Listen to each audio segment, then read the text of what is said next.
When you started going on the road with Rogan, was it because you were standing out at that time? Joe and I fight about this a lot. So I look back at me back then and I'm like, Joe, that guy sucked. He goes, no, Ari, that guy didn't suck. He showed something. Rogan used to come to open mic nights at the store. The store would close at 2. We'd stay there till 4. We'd smoke pot, we'd talk, we'd shoot the shit. There was houses above the Comedy Store, and Rogan, it's one of the funniest lines ever. A rich Hollywood Hills house that looked down on the store and all of Hollywood. And there's Brody Stevens literally playing drums. We're all yelling and screaming, and it's 3 a.m. And they're like, what the f? And we're all having a good time. We don't even know somebody's up there losing their minds. You do it. So keep it down. I'll show you what Rogan did. We're all talking. Hey, can you keep it down? Move! Oh, this is never gonna stop. If this bothers you, you gotta get the f out of here. That's so funny. You're gonna hate me for this, but I gotta pee. Don't pee in here, Ari, please. No, go to the bathroom.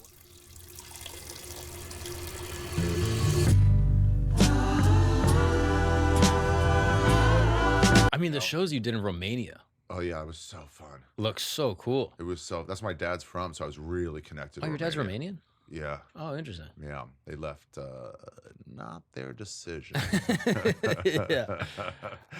I was like, I would have been born here if you guys fought harder. Yeah, if there's a little bit more effort from their side, you could have been full Romanian. Yeah, I don't do those Q&As. I might, but I was like, I'm gonna do them here. Yeah, because right. I'm so connected to this place more than any other like spot I've been, just because of that heritage. So I was like, what questions do you have about America, about me? Like, let's do this for now. Was your dad culturally Romanian? Yeah, but like Romania back then was like, I still think a bunch of nation states, you know, up to a degree. So it's like Eastern Romania and Western Romania are like way different. I see. I think I don't fully know the whole thing, but he was a kid when he left, so it's not like. You know, but there was still a connection to that place and those people. To me, yeah, I was more excited about those shows than I've been in a long time. But yeah, it was so cool. And how was it with language barrier? They speak English, so they don't come. Right. You know, there's some like reference barriers. I was having a joke that I talked about something to do with Altoids. And it was just not doing well for like the first all through UK and then I think Amsterdam. And then somebody told me like, we don't have Altoids here. Nobody knows what that is. I'm American, so I know.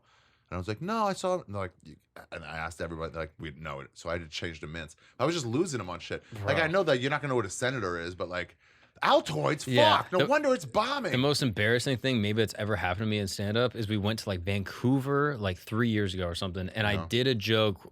And I don't do this anymore because of this experience where I was lying about what happened to me that day, where I was like, I took an Uber today.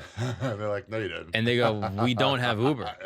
But like, they let me get 2 minutes into the joke. I was like, I got in this Uber today, and the Uber driver was all like, and it's getting nothing. And immediately one guy was like, we don't have that. You're lying. Oh my gosh. And then I'm trying to do the next joke. Today. Yeah, I'm trying to do the next joke and be like, because they know what it is. I could have just been like, yeah, 2 weeks ago I was in an Uber and they would have loved it. Yeah. But it's the idea that I had to lie. Dishonest. And it's that now I'm like, I'm never risking that again. Oh, that's so funny. Today I was talking to my girl. No, I wasn't. Yeah. Yeah. I talked to my girlfriend once and she said this. I had one joke when I realized I was like, oh, I guess you wouldn't get my references. And then I wouldn't get yours. If one of your best Amsterdam comics came to like America, I'd be like, don't you hate it when your stroopwafel breaks in your tea? Like, why? This kid is in Rotterdam. Yeah, but then you realize like, oh yeah, this is such a regional thing. Yeah. And you don't even realize it until you're halfway through the bit, and that's the worst feeling. There's been a couple jokes where like, I'm like, oh no, this still works because the punchline is this, but the premise to get there is this other thing that they don't understand. Or dude, when you do a school shooting joke and then there was one that morning that you're not aware of, you're like, why is this getting some weird reaction? This did way better yesterday. And they're like, the body's just so warm. You're like, okay, geez, my bad. My bad. I planned it, but I didn't do it.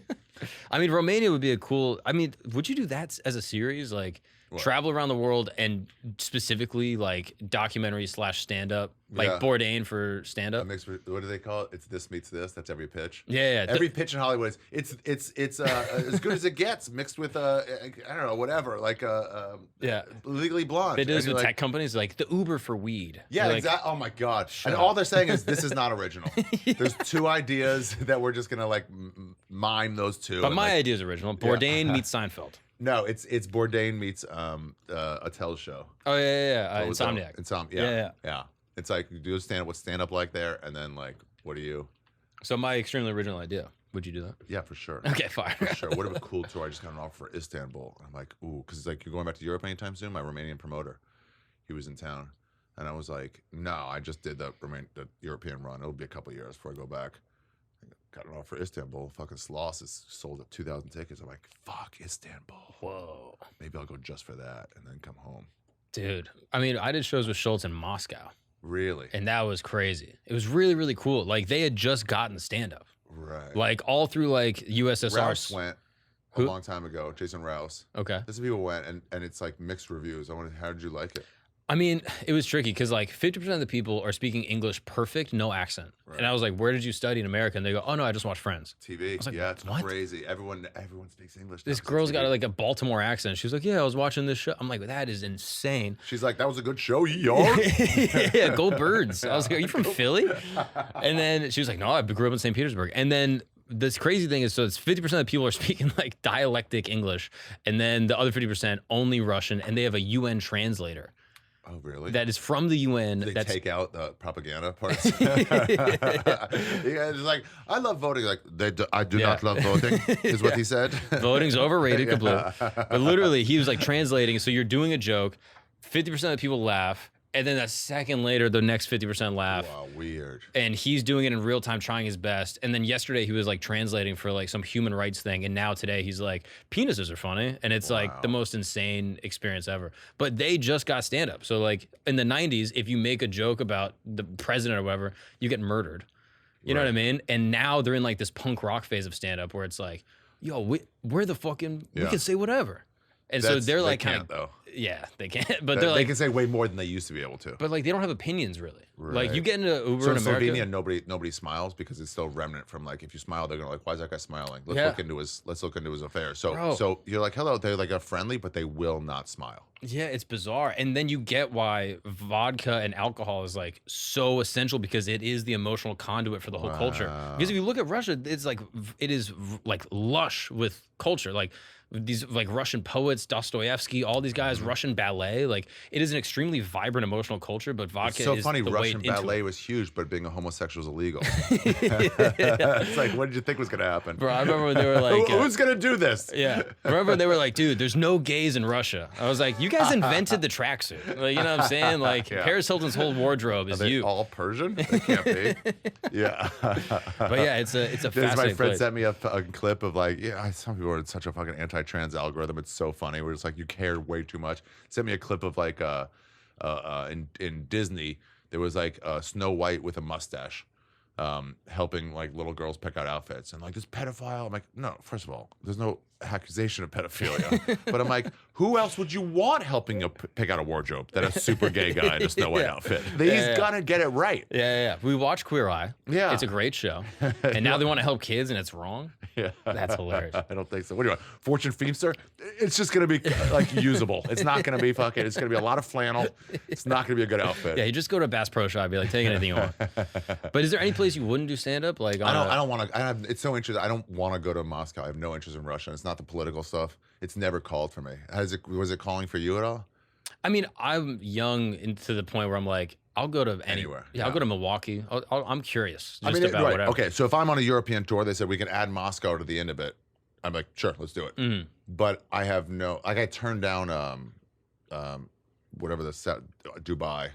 Oh, really? Like, you got an offer for Dubai. I'm like, how much is it? And they're like, standard money. I'm like, nah, that place looks cheese dickish. Really? Looks like fucking Vegas. But you're not even curious. I guess you've seen a lot of shit. It's like, it's not even a party. What am I going to do there? Wherever you travel, there's two things you get into. You see the statues, and then you enjoy the city. Mm-hmm. So if you're coming to visit New York, you got to go to see the fucking, the Arabs dominated us that one time, the big hole. And then go to the fucking Statue of Liberty, you know? Yeah. They really did help that part of town. There was no reason to go there until that fucking memorial came. So it's like, there's a few things you're supposed to see. But then if you're like, okay, I've done those things. I took the ferry over to the Statue of Liberty. I did that last time. I went to the top of the Empire State Building. And so like, now what's down to do is like, let me show you some cool bars. Yeah. Actually, the go out scene, the jazz scene is really great here. So it's the statues first, then the experience. So like, I'm not going to enjoy the experience there. It's cheese dickish. It's Vegas. I don't like Vegas either. You know? But I'm still curious in like yeah, I don't love Vegas, but I'm curious in the spectacle of what it is and the types of people that go there. Ugh, and like trash goes there. I avoid that shit here. I don't go to Times Square for that same reason. That's who it is. Yeah, it's that's Times true. Square tourists going for Europeans. Yeah, but I've never seen it, so I'm like the idea of like the first time I went to Vegas, it's like okay, let's go to the casinos and see what everyone's talking about. I'll give you that. The grandness of it, the gaudiness of it. Yeah, you walk into the fucking airport and people are gambling in Terminal A, and you're like, oh, this is degenerate level type of behavior, and that is fascinating to me. Yeah. But you see that a couple of times, you're probably like, yeah, I'm good. Yeah, I want a real scene. I want an artsy scene. Mm-hmm. Where do you want to go that you haven't gone yet? Not even for stand-up, just to like exist. Oh, Morocco for sure. We went to Marrakesh recently. No. So wild. stand-up or just went? Just went, but like we went for the World Cup. So obviously Morocco went far in the World Cup. You went to watch it there? Yeah, so we wanted to be with Moroccans while they were in the semifinal and like feel the vibe. Wow, yeah, I bet it was great. It was really, really cool. Oh, you went when they were already in the semi, that week in between when they advanced? Yeah, where they were playing France in the semifinal. We went to Morocco to watch the game in the big square in Marrakesh inside the souk. And it was really cool. Wow. It was a really interesting experience. I mean, Moroccans are cool. My only issue with Marrakesh was like the souk feels like an ancient fort, kind of. Like people still live there and they're still doing commerce there, but it is a little bit like the Times Square. It seems touristy. Like I can't like regular Moroccans are going there, but like they're getting a different experience. You know what I mean? Travel writer Rolf Potts, he has this story about, or it's just, I don't know if he wrote about it or I think he did. No, he did in his new book, The Vagabond's Way. I rarely can quote a book that I've read. I'm like, I don't remember the title. The Vagabond's Way. It's new. But he talks about mistakes getting you to like way cooler places. And he was in Morocco. And he asked the guy, the cab driver out at the airport or the bus station, like, take me to this city where it would have been like the tourist souk and whatever. And he mispronounced it. And the guy's like, all right, if you want to go there. He took him to another city. And so he gets out thinking he's in these other places, pre-internet on your cell phone. So he gets out thinking this is Marrakesh, whatever, and it's Marrakesh instead, something like that. And he's walking around, and then everyone's staring at him like, what the fuck's a white doing here? Because it's like not a tourist spot. And he got this super unique, real experience of a legit souk. That's not as grand, but also they're not looking to like get over on any like tourists. Yeah. So it was like a really interesting real one because he didn't go to the mainstream place. That's awesome. There's probably something around the corner where the locals go. That's what I'm saying. In Guatemala, I went to like the market, you're just a mile away, and this is where the locals go. And I don't think there's anything wrong with seeing the touristy stuff, but when you know that there's a real thing, like they're selling like Louis Vuitton soccer balls that are like knockoff, and I'm like, you didn't make this, but then there's a souk down the street where there's an old lady that's fucking making soccer balls. You know what I mean? Exactly. But also like they're just buying functional stuff. Like if you do go to the real ones, they're like, it's just a bunch of fucking Huck t-shirts and shit, you know, and just knockoffs. Like that's who the locals are buying. They're not buying these ancient monkey paws, you know. It's a rare purchase. They're just getting a broom. Yeah, I don't know. I'm getting a little sad maybe that the idea that like globalization has fundamentally changed travel forever, and I don't know what places I can go to where it's not touched with. Oh, I know. It's just not big cities. But here's the deal: you have to get over the idea that they're going to be savages. And that's what What's we want. the point, dude? We want them to be savages. I want Berbers. Yeah. I want someone. I want. We want them to be in grass skirts, but they also see the joy in a t-shirt. Yeah. And they can get them now, so they do. Yeah. We want them to have never evolved. Yes, exactly. And they'll be the storybook we read about. Yeah. You know, it's just not reality. So it's like you have to go, what's the real version of this or traditional? They're two different things. You know. Yeah, that's a good way to phrase it. Real food in Thailand is 7-Eleven. Not traditional, but neither is pad thai, you know? Yeah. So it's like, you just got to get over that. And then you can still find those real authentic places, but just like, it's not from a storybook from the 30s. Yeah, that's a good point. But I'm even like just drawn towards places that I've never even heard of someone going. So it's small cities. It's getting away. Going to like go to Yonkers. Uzbekistan. Wait, Yonkers? Well, I say, what's the version of that here? If you're telling somebody here, right? Like, oh, I'll go to Manhattan. It's like, well, you're going to see a lot of tourists there. Go to Yonkers, you're going to get legit New York, not city, but the vibe. You know, go to go to like a city outside Tucson. You're going to find out what America's like. Go to Kansas City, you'll find out what America's like. It's not a tourist trap. Yeah, it's interesting. You know, so you don't go to don't go to like Bangkok. Well, that's its own thing. That's different. That's a real interesting city. It sucks though, but like, why does it suck? It's just too dirty and over. And this fucking 8-year-old selling Viagra at 2 a.m. It's just like disheartening. There's a darkness. Gross. There's a darkness in Bangkok. Yeah, I don't know. I feel like sex tourism kind of like casts a shadow on a place. Yeah, you know what I mean. Like in Cambodia, and I was looking for live music, just like a psychogeography, like something to do. You killed a hooker instead. They're like, well, you can kill a hooker. Somebody's like, there's music at this place, and it was just a cover band doing like white 80s and 90s music for guys there for sex tourism, and they're just fucking their adult male and female hookers, which they trade and everything. But dude, you should see all these 65-year-old men. They shared one thing in common: smiles. They did not have a wife fucking holding them down. They're just like, you're paying $10 for a fucking great hooker too? Woo! Tour guide / hooker. Man, they fucking had their time. And then it wasn't a kiddie place, but there was definitely some like 19-year-olds. Yeah, I don't know. That whole vibe just kind of freaks me out. Yeah. But I don't know, going to a place like that I've never heard of someone going to. Yeah, it's exciting. That seems really exciting. You've never even heard of that city. It's just like you get off the bus and you're just like, it's so fucking exciting. It's like the essence of excitement. Yeah. I was in Guatemala in December. That's the only reason I'm thinking about it so much. But I read a story. I took a writing class. I read a story. One of the chicks in the class wrote, one of the coolest moms of all time. She was fucking lived in Kabul for a while. She was like human AIDS shit. She has a husband and 2 kids. Now they live in like Beirut. She's like an adventurer mom. And so she was doing aid work in Guatemala. And she heard about this weird sauna in the north. I'm not gonna say what city. Just this weird, this regional only called a chuch, something like that. And I was gonna go to Guatemala, so I'm gonna find that thing. And so you're staying in Antigua, where they're like, okay, we got tourist shuttles every which way, you know, wherever you want to go. And I'm like, I want to go to this town. And they go, oh, there's no shuttles there. You can go to like one of the main cities up north, but then you got to take chicken buses to get up there, and a couple. Like, you're not gonna. But the guy was like, dude, that's cool. No one goes there. That's not a stop for people. It's cool you're going. And it took me all day to get there, but I got out, found the chuch, and did the sauna.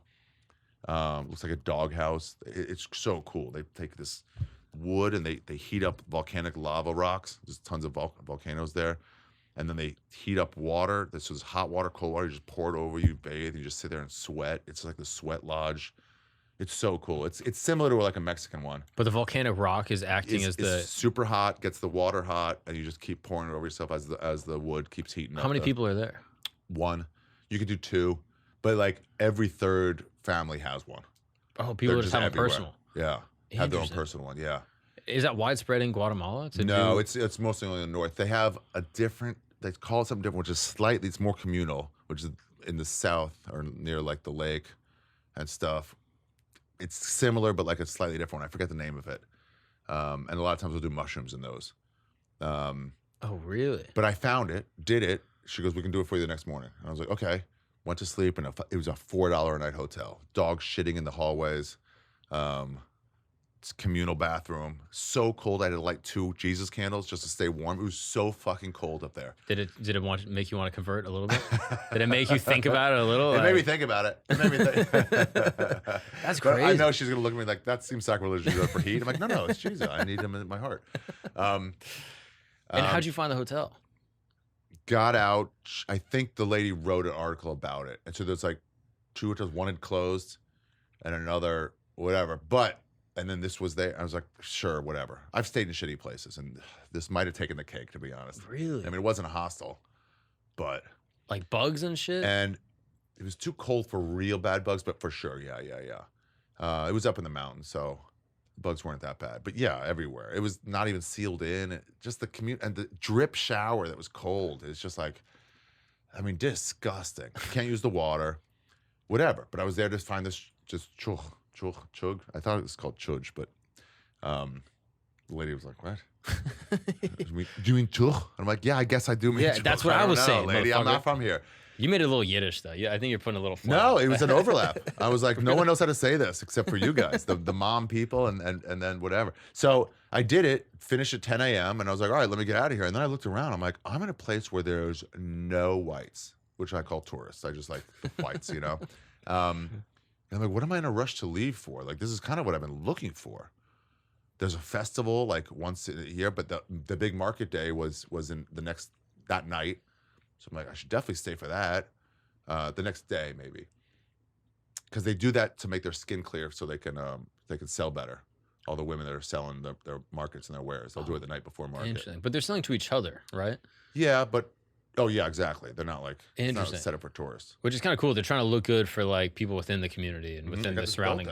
Somebody made this belt. Oh hell yeah! Yeah. Just Oh, little that's so souvenirs cool. that you can actually use. You know? And you feel confident that like they're actually making it there. Yeah. Oh yeah.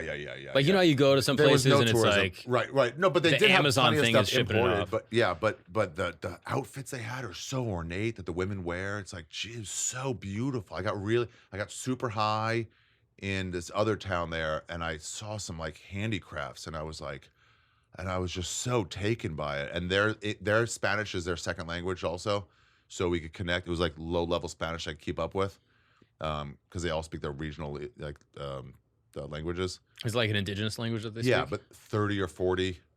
They told me like the town next to us speaks a different language. Wow. Yeah, it was interesting. So they're speaking the second language, and she's telling me about these handicrafts. I'm like, wow. No, I'm so high, so I'm so weed? into it. What? You smoked weed? Yeah, I found some, and so it was like, Was it hard to get? not in Antigua.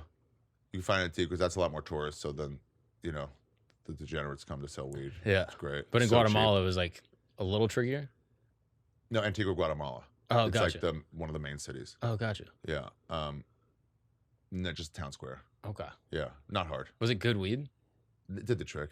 Okay. You smoke weed? A little. I get paranoid. Yeah, you're not the only one.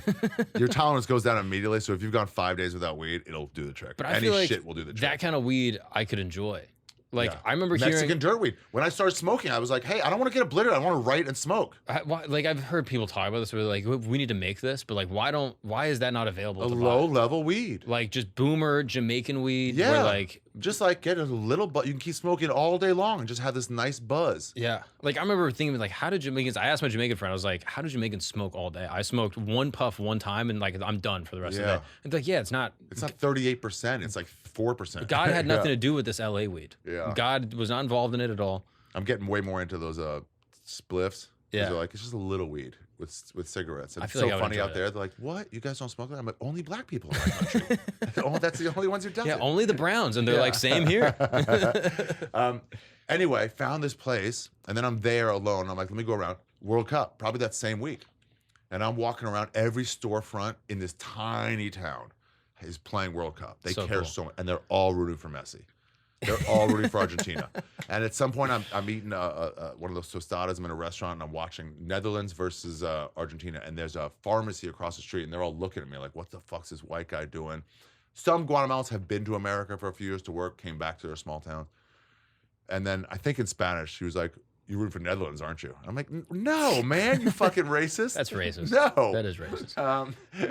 But it was just like invite you. Everybody you pass, like, what's the score? Like, come on, it's 1-0. That Morocco, whatever game. We watched that and then watched a replay later at night. Bro, Marrakesh was the same as I think. I almost got arrested Why? because we were in Marrakesh. We were walking. You rooted against Morocco? Yes, dude. You're Yeah. nuts. No, I'm joking. We were walking. I mean, I was rooting for France. I had it underneath my little jabala. Is that what they call it? Jabala? And I'm walking down the street, and they have like armed guards kind of like just around the perimeter of the city. And we're passing one of the checkpoints, and it's not a real checkpoint. You can just walk through it. But there's like 5 armed guards, all with like weapons, all in like full uniforms, all crowded around one guy's iPhone just watching it. Obviously, this is not what they're supposed to be doing. I just thought it was such a funny moment. I was like, oh, this is so funny. Like all these military dudes, like so serious, just watching Messi play. Like they just wanted to watch the Argentina game. And so they're like just all watching. And I go over and I snap a picture on my phone immediately.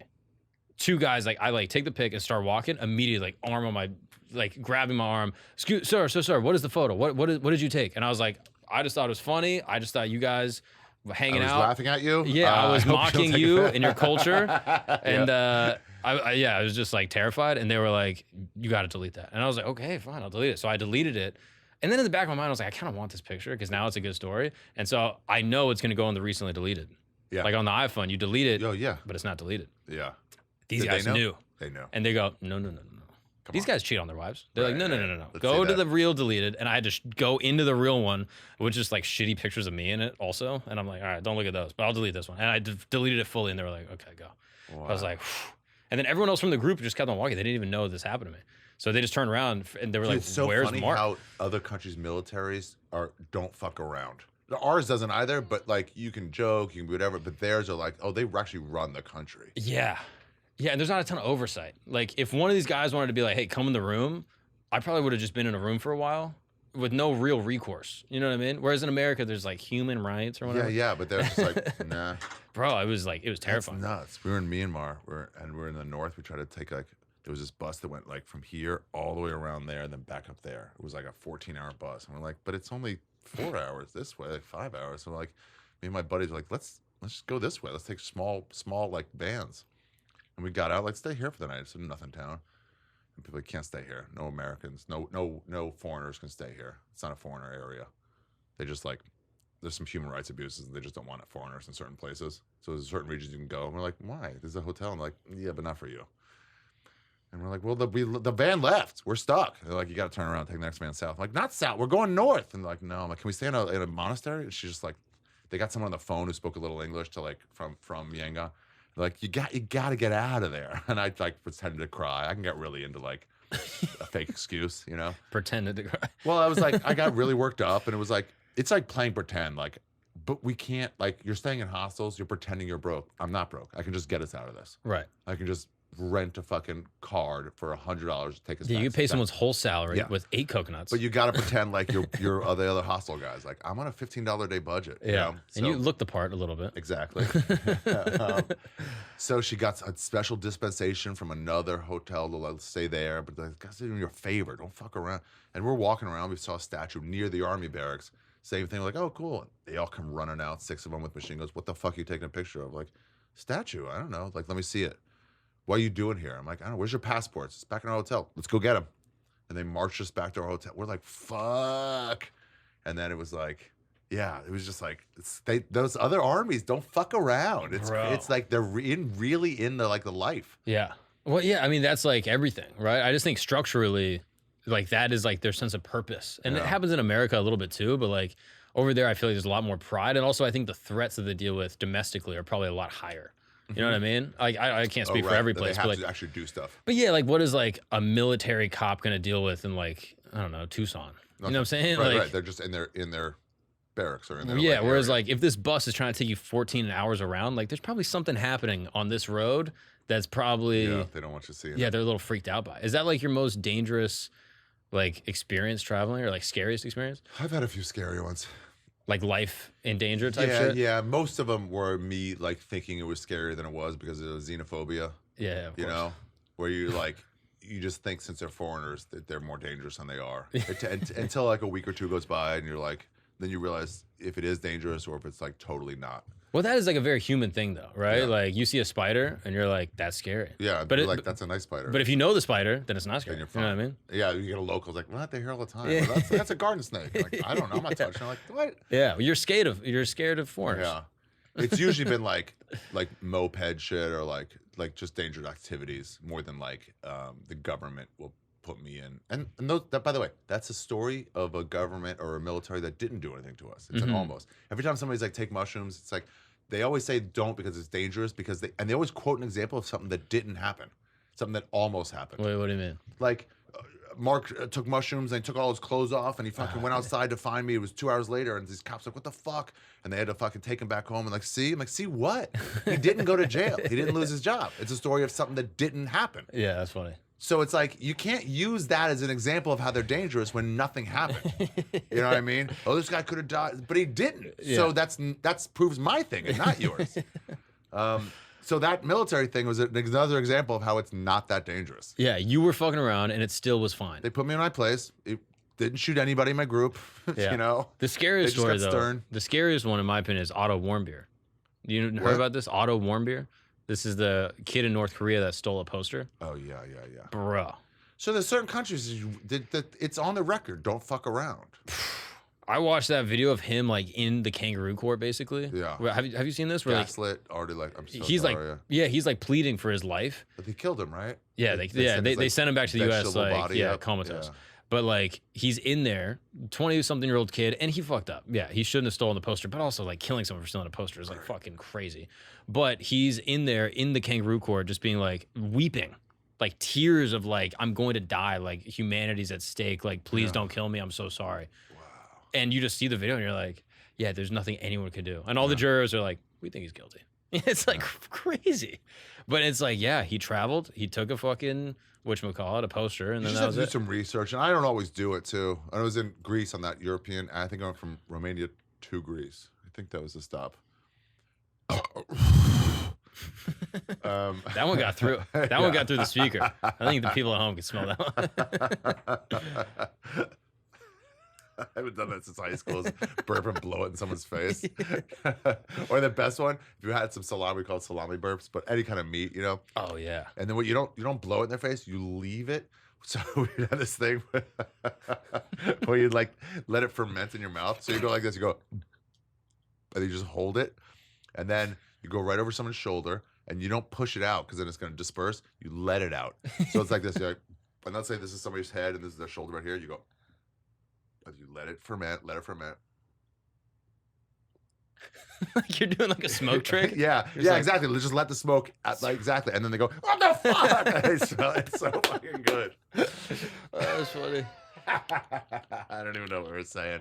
Oh, so anyway, after the show, I was like, "All right, I'm gonna go home." They're like, "Let's give you a ride." I'm like, "No, guys, I'm in Greece. I'm in Athens." This is like cool. I'm gonna walk around. I like walking around. They're like, "No, it's already like 10:30." I'm like, "It's fine, guys. I travel a lot." And then the guy's like, "Oh no, this is all the heroin area. Like, I wouldn't walk here. If you want to walk around, let me drive you 6 blocks and you can walk from there." And I was like, "Oh, I didn't even do the research." Yeah. I'd just pretend to like, "Oh, I'm a good traveler, I know," and I was a bad traveler in that moment. Yeah. But also like heroin addicts, you could take them. Sort of, but he goes, "It's crimey as shit here." Yeah, but you always can take heroin addicts. You know what I'm saying? Like, they look as bad as crackheads. They're not as bad. what are they gonna do? To sleep on you? You know what I mean? Yeah, Like I feel like yeah. you could take like how many heroin addicts do you think you could take right now? You know what I mean? All of them, really. In the whole world. Yeah. Like yeah, this is 300. Yeah, they're all dozing off at the same time. I could do like 300 if it's all heroin addicts and just Yeah. kick them into a hole. You got that. 100%. Yeah, I don't know. That's a sketchy thing though with like traveling like You that. just gotta look a little bit. What's the dangerous part of this? And everyone that you look up will say, use your best judgment, obviously. Use your head, keep your head up, but it's a safe country. Use your best judgment, keep your head up, which means like the same as here. You don't go to Avenue D. You don't go to fucking East Brooklyn or East New York and act like it's fun. Like there's certain areas that are more dangerous than others. Yeah. Certain blocks that are more dangerous than others. So like, still though, you're a strapping young man. That's not who they're looking for. Me and Rogan were in Rio for a UFC, and the driver, we were like, because Rogan's an alarmist, you know, he loves like when we were going, he's like, "Look at this spider, it'll kill you, it'll suck your," and I'm like, "Is that in Rio?" He goes, "No, in the jungle, like 100 miles away." But I'm like, well, then what are you looking at it for? But he's like, "I heard the fucking barrios here, like not that they call it something there, favelas, and it's like they'll kidnap anybody, whatever, they'll rob everybody." And the guy, our driver / bodyguard, was like, "Yeah, but you're in shape. That's not. They're looking for an easy target. Yeah. They're looking for an alone drunk man or an old lady or an old man. Like nobody wants to fight to get that money." Yeah, it's not worth it. I remember even just that moment in my life, like in New York, where I was like, "Oh, I'm not a target right now." You're not a target. They're like And next. I thought I was. Like I remember like walking through like parts of Brooklyn, and you see a bunch of teenagers hanging out on a stoop, and I remember walking through being like, "Oh, shit, is some shit about to happen?" Like here we go, and I just like look at them, they're like, "Hey," and that's just what it is. But I'm like, oh, if I'm like 8 years younger, 10 years younger, then it's like a thing. They take my jacket, whatever.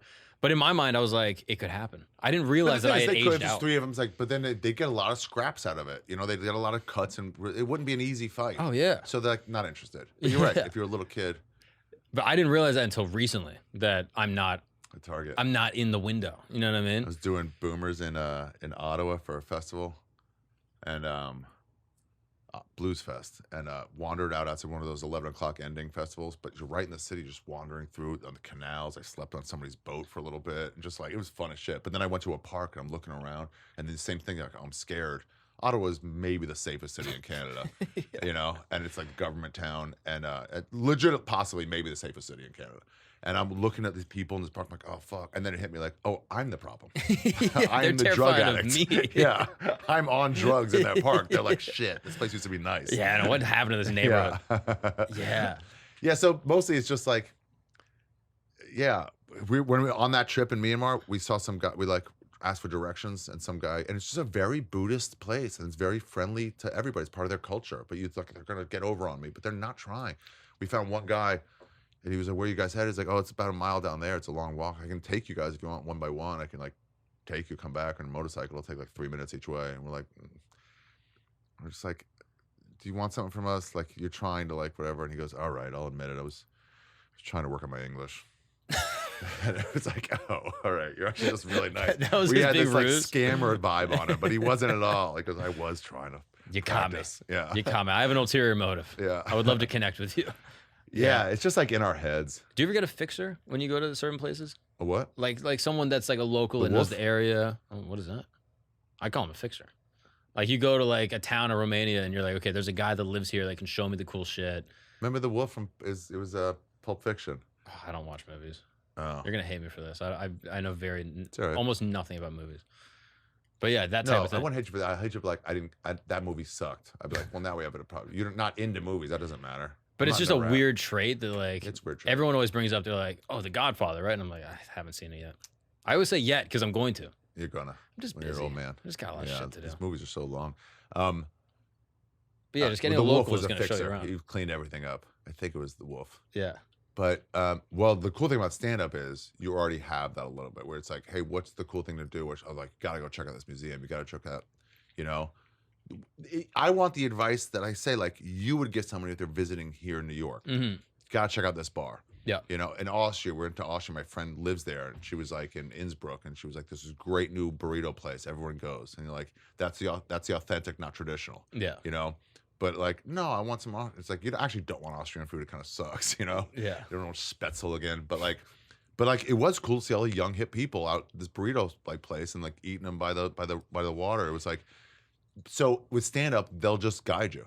So it is a fixer. Yeah.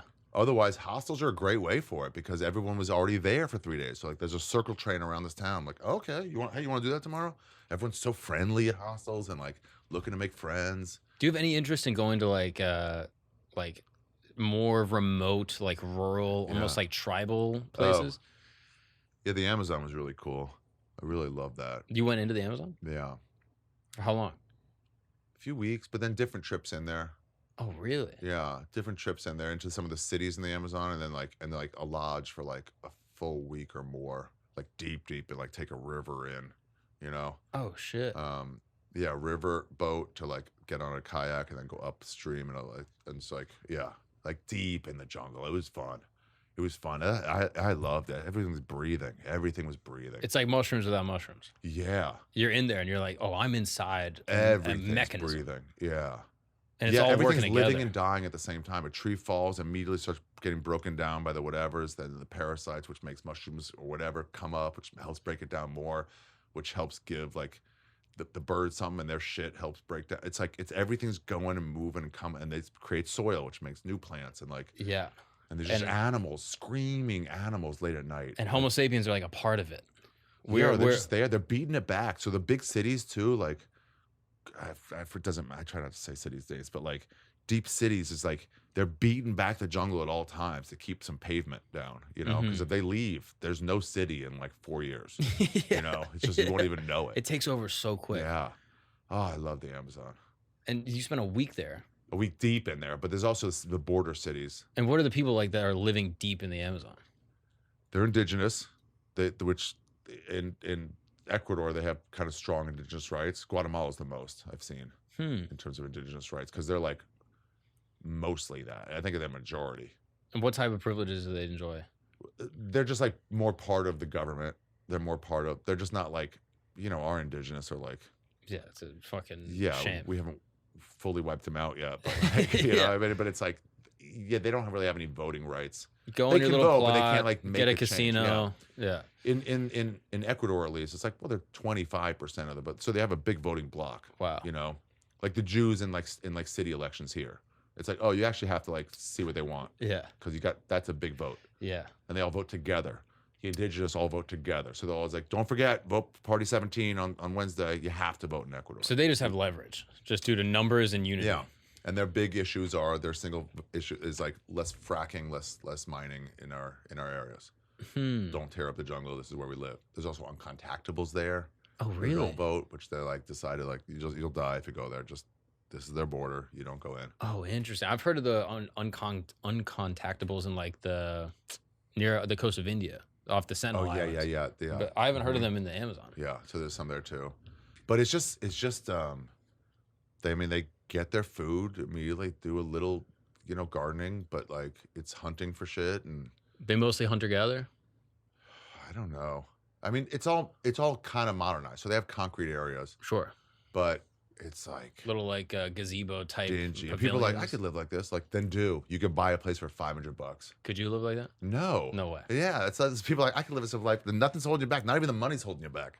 Yeah. But I mean, they're having fun for sure. It's a different lifestyle for sure. But then it's like, get your wares, send someone to go out to the main city to sell it, for way higher than you can get here. Come back with whatever's left over the money or with goods. Mm-hmm. But we were gonna do ayahuasca, and so we were like, towards the end, we are like, hey, is this pork? I don't know if we can eat pork because we're supposed to do ayahuasca. And the guy's like, oh, you can, yeah, you have like 3 days. That's fine. There was not even like, whoa, you're doing that? And we were like, have you done it? He goes, yeah, everybody in the jungle does it. It's just part of growing up. And did you do it? But it was like that idea that they've all, it's just part of their lives. Right. It's like, no, the shaman will call you in, like, hey, you need some tune-up. I need to see you next week. This is gonna sound fucking wild. I literally saw a guy on like 50th Street that looked insane. I'll show you a picture of him in a second. His name's Lobo. But literally, I was like, what's your name? He's like, Wolf. You can call me Lobo. And he's full native. He's like, well, I think he's like 3/4 native. He's like, everyone's native except for like my grandpa is like indigenous Argentinian or something like that. But like Chippewa all the way down. Looks it loves the culture. Wears like, he has all of his like tribal tattoos and shit. Like he's like full native and is just selling wares like on 50th Street. He's like, I'm from South Dakota. I moved here like 5 or 6 years ago, and I'm like working, doing this stuff, sending money back home, and I go back all the time. Wow. And it's just crazy. And I asked him about ayahuasca, and he responded the exact same way you did. I was like, have you ever done ayahuasca? He's like, yeah, if I have like a big decision, maybe once, twice a year, like I'll like I'll use it. Yeah, right. It's not even a big thing. But we're doing this like, what? And they're just like, oh, what? Yeah, because it's a mind-bending like fucking culture break. Like it's part of their, it's just part of their growing up, and it's part of like they from all the pre-Columbian like museums there and stuff. They're like their shaman is like a warrior. Yeah. So their spiritual leader is just like a general, and it's just like you're fighting on the spiritual realm. So they help you do that. And did you find that your ayahuasca experience in the jungle was different than other experiences you've had? I've never done it anywhere else. Oh, really? Yeah, that was the first time I've done it. But I mean, it felt authentic. The guy told us too beforehand. He was like, "Hey, so it's Spanish," but he was like, we were walking from our little huts to like the ritual hut, and he goes, let's stop here. He goes, you can hear, how you can like hear, if you get quiet, you can hear more animals. They don't start talking. They just, you can't hear them. You tune stuff out. There's this great thing. Somebody who's an ethnobotanist there told us, I don't know if it's called a sound bath or a nature bath. You can all do it. Anybody at home do it too. It's fun. You're in the woods. You go walk 50 yards ahead of me, or vice versa. And you walk real calmly, but you're alone, I'm alone, and just be quiet. Because if I'm talking to you, your eyes focus, your mind focuses, and you're not hearing all this stuff. So then everything, now you'll start noticing. You'll notice birds close, and then birds further, and then birds even further. You'll hear crickets. You'll start hearing shit. And the sound or the nature, whatever, just washes over you. It's a fun one. Yeah. I would walk through the woods in my house in Florida with just friends and stuff, and we'd be walking, and then we'd kind of be quiet for a little bit, and the cicadas would get so loud, and we'd be like, did they just get louder? Right, and he'd be like, your mind on them. No, we're just paying attention, and it's so bizarre. Yeah. So you're in this hut listening to everything. So on the walk over, the guy's like, stop for a second. He goes, you hear that? What do you hear? I'm like, some bugs, I can hear the sound of the river. It goes, great. Perfect. That's going to get hella amplified when you're on the whatever they call it. They don't medicine. Call it drug. Yeah. And you're like, okay. And it was like, it wasn't just like you were quiet so you could hear it. It was like, wow. It was like somebody put a microphone on him.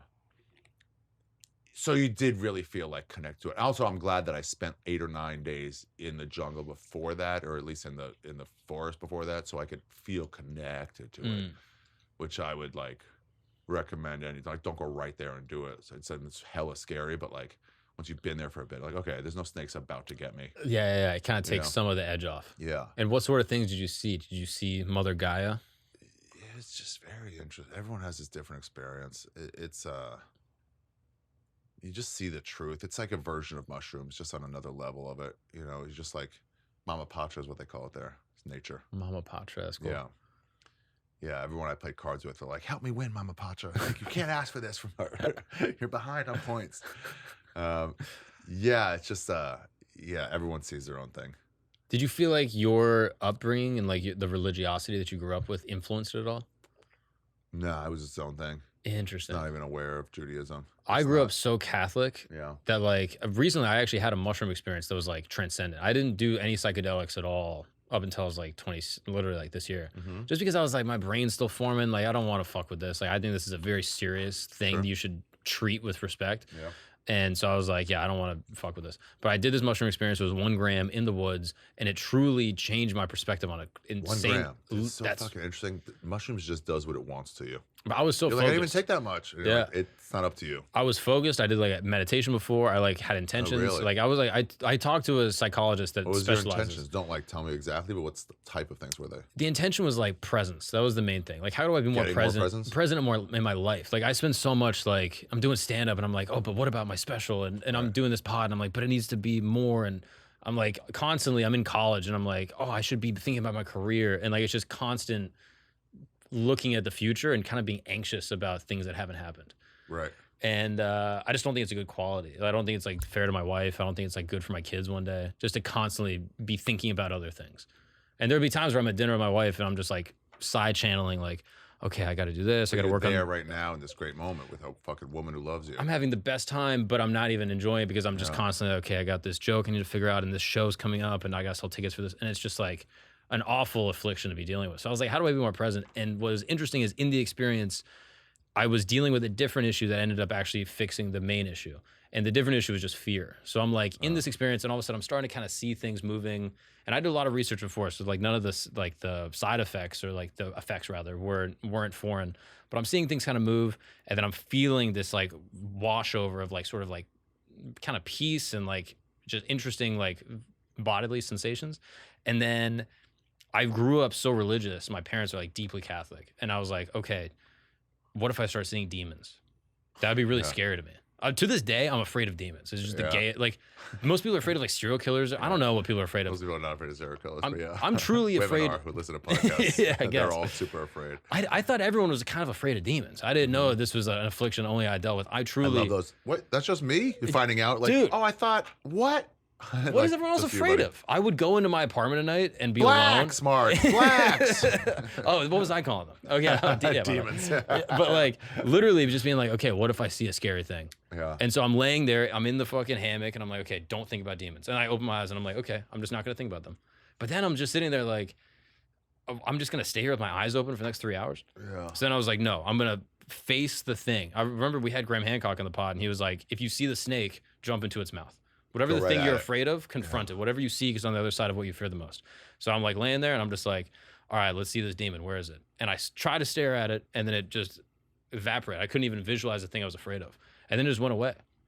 And then from that moment forward, I had the best experience. I had a lot of fun and I wasn't afraid of like my deepest fear. And then that taught me that my lack of presence is because I'm afraid of things. I'm afraid of failure. I'm afraid of not achieving my potential. And then I just became much more able to sit in the moment and be like, let's just enjoy this. Yeah, it's kind of Buddhism too. Yeah. I don't know that much of it, But it was a bizarre experience. it's funny you went in with that, but it's like, I get it. We're gonna do this first. And you're like, okay. But this is the cause of that. Right, but it right. was a lot of it was related to like a lot of like religiosity and this fundamentalism I was raised with. And I was just afraid. I don't know. I was just curious if those things that you're taught about, I guess maybe you had kind of left your faith a little bit left it, earlier. Yeah. I don't know. But it is interesting I that. betrayed my faith. Oh my God. But yeah, it's interesting that it never manifested. Yeah. People ask me about it afterwards, like, was that God? I was like, I don't know, dude. I don't know any of this. You're asking the wrong guy. Yeah. There's this, there's like brutalist movement in art. And there's this photographer couple in Germans, I think, and they just take pictures of like warehouses and they think it's like beautiful. They think the warehouse are these works of art, black and white, whatever, from different angles. The Berliners, I forget what their name is, but and people are like, what's in that warehouse? Like, we don't know. Like, what do you mean? You spent a month there taking these pictures of it. Like, yeah, we don't really care what they make in there. With the building is the art. We don't. It's like going like, oh, you went to Morocco. What's your chief export? You're like, I don't know. I went to the souk. Yeah, I didn't look into the GDP of a country. Yeah, it's like what? It's like they don't care. So it's like, wait, why did I say that about this? What were we just talking about? Fuck, I even got high all day. That's what happens. Hold on, we're gonna find it. Find it. Doing mushrooms, doing ayahuasca. The is it brutalism. God or whatever? Like, I don't know. It's not up to me. You just had your experience. Yeah. I didn't research it, bro. I just had, it's like, what in alcohol makes you inebriated? I don't know. Yeah. It's not my job. My job is fucking cracking one open. Yeah. But it doesn't make you a little bit curious to be maybe a little bit, but it's like, it was real enough. Who knows if it was real or not. And you're cool at just what it was. Yeah. You just see the truth. That's all. It's just the truth exposed to you. And you saw it too. I had a guy teach me a little about Buddhism. Let me ask you a question. Where do you live? I live in Brooklyn, New York. Okay. How many friends do you have? Close friends, I'd probably say like 8 to 10. Okay. So now he goes, this is what Buddhism is. He goes, it's about living in the moment. There's no past, there's no future. There's only present. There's only present. And if you don't worry about the past and don't like be concerned with the future, you're only in the present, you get this like lightness or whatever to you. So let me ask you again. Where do you live? I live in Brooklyn. It's right here. It's in this tent. How many friends do you have? 1. Exactly. And if you push all that shit out, by the way, this is not my shit. I know, I like this. I like this. Keep going. If you push all that, then it's like, this is a great moment. You're with your wife. What a fun moment. You found a woman that loves you and you're there with her. And you're like, well, I got to work. You're ruining it. You stay in that moment, but you still got to plan for the future. You know what I mean? Yeah. You still got to be like, hey, let me look up how far it's going to be because I got to see what time we got to leave for the airport. But it is nice if you're able to do all the other work and then just be present. Yeah. I'm going to explain. If I ever cheat, that's what I'm going to say. I'll be like, I was just in the moment, babe. Like, you don't understand. Like, I was just with one person. I didn't have a wife. I just had a girlfriend in front of me. Please. It is fun. Before people do mushrooms, I like try to give advice. Oh, I wrote online. If you get anyone who wants to look up, it's called Shroomfest Primer. It's anything you want to know about mushrooms. Oh, that's cool. Yeah. And it was the only thing I pulled off my old website. And so I did some research. I'll talk to my friends about it. Like, what are your effects and whatever. And just like anything, how much it is, what the effects should be, what the risk should be, what it's going to do to you next week. All of it. Anything you wanted to know. I had a friend say he was freaking out. He kept going back to it. He goes, no, Ari said we're not going to die. I think we're okay. Yeah, that is the best advice. It's impossible to overdose. It's impossible to overdose. In order to overdose, trip harder. it's pounds. So many pounds. Yeah, it's like it's impossible to ingest. At a morning radio thing. Yeah, exactly. What is the music advice for psilocybin? Oh, well, it wasn't music. It was what I was about to say. But I would say, like, if you're in your apartment, put something in a bathroom, like on a speaker, and then if you have another room, put a different like playlist in there, so it's like different vibes will like be changed when you go into another room. Like what? And they just like sit in that room for a while. Oh, that's cool. It's fun. Also, leave notebooks around everywhere. So if you see the truth and you like want to get it, just write it down. Not have to worry about it. But we're about to go on a mushroom trip or something like that, and it's like finish all the things you have to finish before we take these. Make sure it's like nothing has to be dealt with till tomorrow. Get rid of those and turn that thing off, and not so you don't have in your head like, oh shit, I still got to do this. Like, do it all, and be at the point where anything I got to deal with is fine tomorrow. I won't have to deal with it because that thing is the worst thing for mushrooms. Oh yeah, you know, it's something so bizarre that the technology and the artificiality of all these things, it just doesn't work with this substance. It doesn't. My buddy, the first trip I had, I didn't really trip because my buddy Skippy was we went to San Diego. We stayed at La Jolla Comedy Store condo. Oh yeah, and yeah, and he was like, guys, come out to the beach, take it. And we're like, we just sat and watched MTV, me and this other guy, and didn't trip. He goes, what? He goes, the water stole my lighter. I saw this. I'm like, we thought he was faking it. Because he was like, all right, you know, like people in high school, like, I'm so drunk. You're like, you're pushing it. You're not that drunk. These road duels, come on. Yeah, exactly. But you still pretend. So I was like, and then I went to the bathroom and I looked at myself in the mirror away from that fucking screen. I saw myself age. It was like, then I started tripping. Yeah, once you got away from the screen just holds you down. Run your battery to 0, throw it in a different area, lock it in the trunk of your car, and then start your trip. Bizarre. Yeah. It's just so weird that it knows. Yeah. And anytime you're like, well, what if I get this thought? I'm like, first of all, you might regret that thought later. You know, like I just want to call this ex-girlfriend, tell her like all is forgiven. It's like, write down a note for yourself. If you still really want to do it tomorrow, fine. But it actually might really get in the way of your life. Interesting. Yeah. You know? Yeah. The intention might be good. Yeah, exactly. Like I want to tell my boss's wife that she's really cool. And then like the next day it's like, actually this is going to get me in trouble. I should not do this. Interesting. I didn't mean anything weird by it, but he's not going to take that way. So don't. There's nothing you got to text anybody on mushrooms. Yeah, that's probably just good advice for substances in general. Write it down, then look at your list of things to do, and then like get to them the next day. Yeah. Yeah, that's interesting. Yeah, the guy that I was talking to advised this like John Hopkins psilocybin playlist. Uh-huh. So it's the playlist that they use. What's on it? it's a lot of like tribal. It's like very like ambient, kind of like ethereal, like Where's the overlap between fucking douchebags and fucking boomer heads? You know? It's just a lot like of fire dancing and yeah, not shaved pits. yeah, literally, dude. Yeah. And I listened to that, which is awesome. But I also did Dark Side of the Moon. Dark Side is a good one. Yeah. Blew my mind. And then everyone said I have to do Tool. Interesting. Oh, me and Big J at Blues Fest went to see A Perfect Circle. They were playing. Wow, yeah. And so we did it together. And Jay explained to me this cool thing about. It's so funny when you like. There's certain things you got to tell about context. So like if you're talking about weed and like we were smoking, we had to hide. It's like, oh shit, no one understands us. Marijuana was once highly illegal, and they would put you in full jail if they found you. Yeah. You know, and people are like, what? Like, yeah, you don't understand. It was a different time. So there was a time when stand-up was fucking nothing. You know, so that Wait, everyone was doing arenas? Yeah, exactly. So weird. What Dice had done Madison Square Garden, then no one for 30 years, then Dane Cook, and then still no one for 20 years. Why were you doing it then? That's so weird. You couldn't get pussy off it? That's kind of stupid. Added shows, no. Yeah, exactly. No, you could always get pussy off it. Oh, that was always cool. Okay, If you right. crush, they wouldn't be like, I know you. They'd be like, what the? You were really good. Yeah, I want to know you. Yeah. But he was like, hey, we were performing at Blues. He goes, we can get like backstage access as artists. Like they won't know that we're like, nobody's. yeah, that we're not like real. How then? I goes, we're not real. We are real. We're artists. I'm like, no, but we're Black Keys is playing here this weekend. Like, I know, but we're also performing here because he had already toured with Korn. Oh, so awesome. he already knew. He goes, it's not a faking it. We have the artist badges, and it's not on a technicality. We are artists at this festival. Yeah, either we're artists and we're entitled, or everyone's faking it. Right. Either way, we can go. And he goes, they're not going to find out. We're lying. We're not lying. And so we got our own little area. First, we went up to the sound booth where the lights are, and it was rickety. And then at some point, somebody was like, dude, this is really dangerous. So we had our own little area. And we're watching Perfect Circle, which is a version of Tool, you know. And the lead singer's way in darkness in the background. The drums are up front. It's cool. It was cool. It's not my kind of music, but I love a good live band. Maynard James Keenan, is that his name? James Maynard Keenan? Maybe, yeah. Yeah. I forget which order. But Yeah. some version of those three names. And I don't think he doesn't like the center of attention or whatever. I think he has a light issue. I think he gets disturbed by lights. Interesting. And so he wears sunglasses often, and then when he can, be away from the lights and be in a dark place.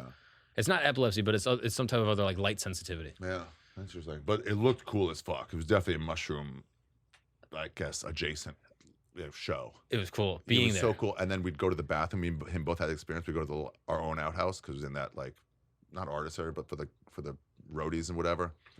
So no one was there, but the lattice work on the top of that, there was this lattice work just about that high. And we'd all look at the moon through it like, whoa. We'd all be like, what the fuck? And then we talked about it later. It's like, dude, I went to the bathroom. It was so cool. It was like, the lattice thing. It was like, yeah. Oh my God. Oh, that's cool. Yeah. But that was a good band for mushrooms. Yeah, that's what everyone says. Trippy music. Why didn't no one tell me about Tool? I'm so pissed off. know. Dude. I just listened to, what is it, Latterus? I gotta get into them. I wrote them off as like hard rock, but I think I got the wrong report. I didn't know anything about it. I just knew that my brother used to play Schism on the bass guitar, and I thought he invented the song. Like for all my life, I was like, dude, my brother's nice on bass. And then I listened to the song, and I was like, okay, yeah. And then I listened to the whole album, and I was like, this is insanely good. That's funny. And I need to just do mushrooms and listen to it. Yeah, but yeah, not be bound to it, but like have it there ready to go. Yeah, you got to do it without where it's not like put on a record. Like that problem is there's so many distractions on there. You're like, let me just play this song. You're like, you're fucked. Or get your old iPhone that has nothing on it except Spotify. Yeah, it's just pictures of your ex and Spotify, and that's it. Bad news. Too. That's bad news. Also, you need a Walkman. That's what you need. You need your old Walkman, or like an old iPod. Yeah, the square one with the little dial on it, and it just has that. Yeah, or a record. Put a record, or give your phone to your next door neighbor and be like, hey, can you Bluetooth this on repeat? Yeah, literally. Yeah. Just pump it in. Pump it in.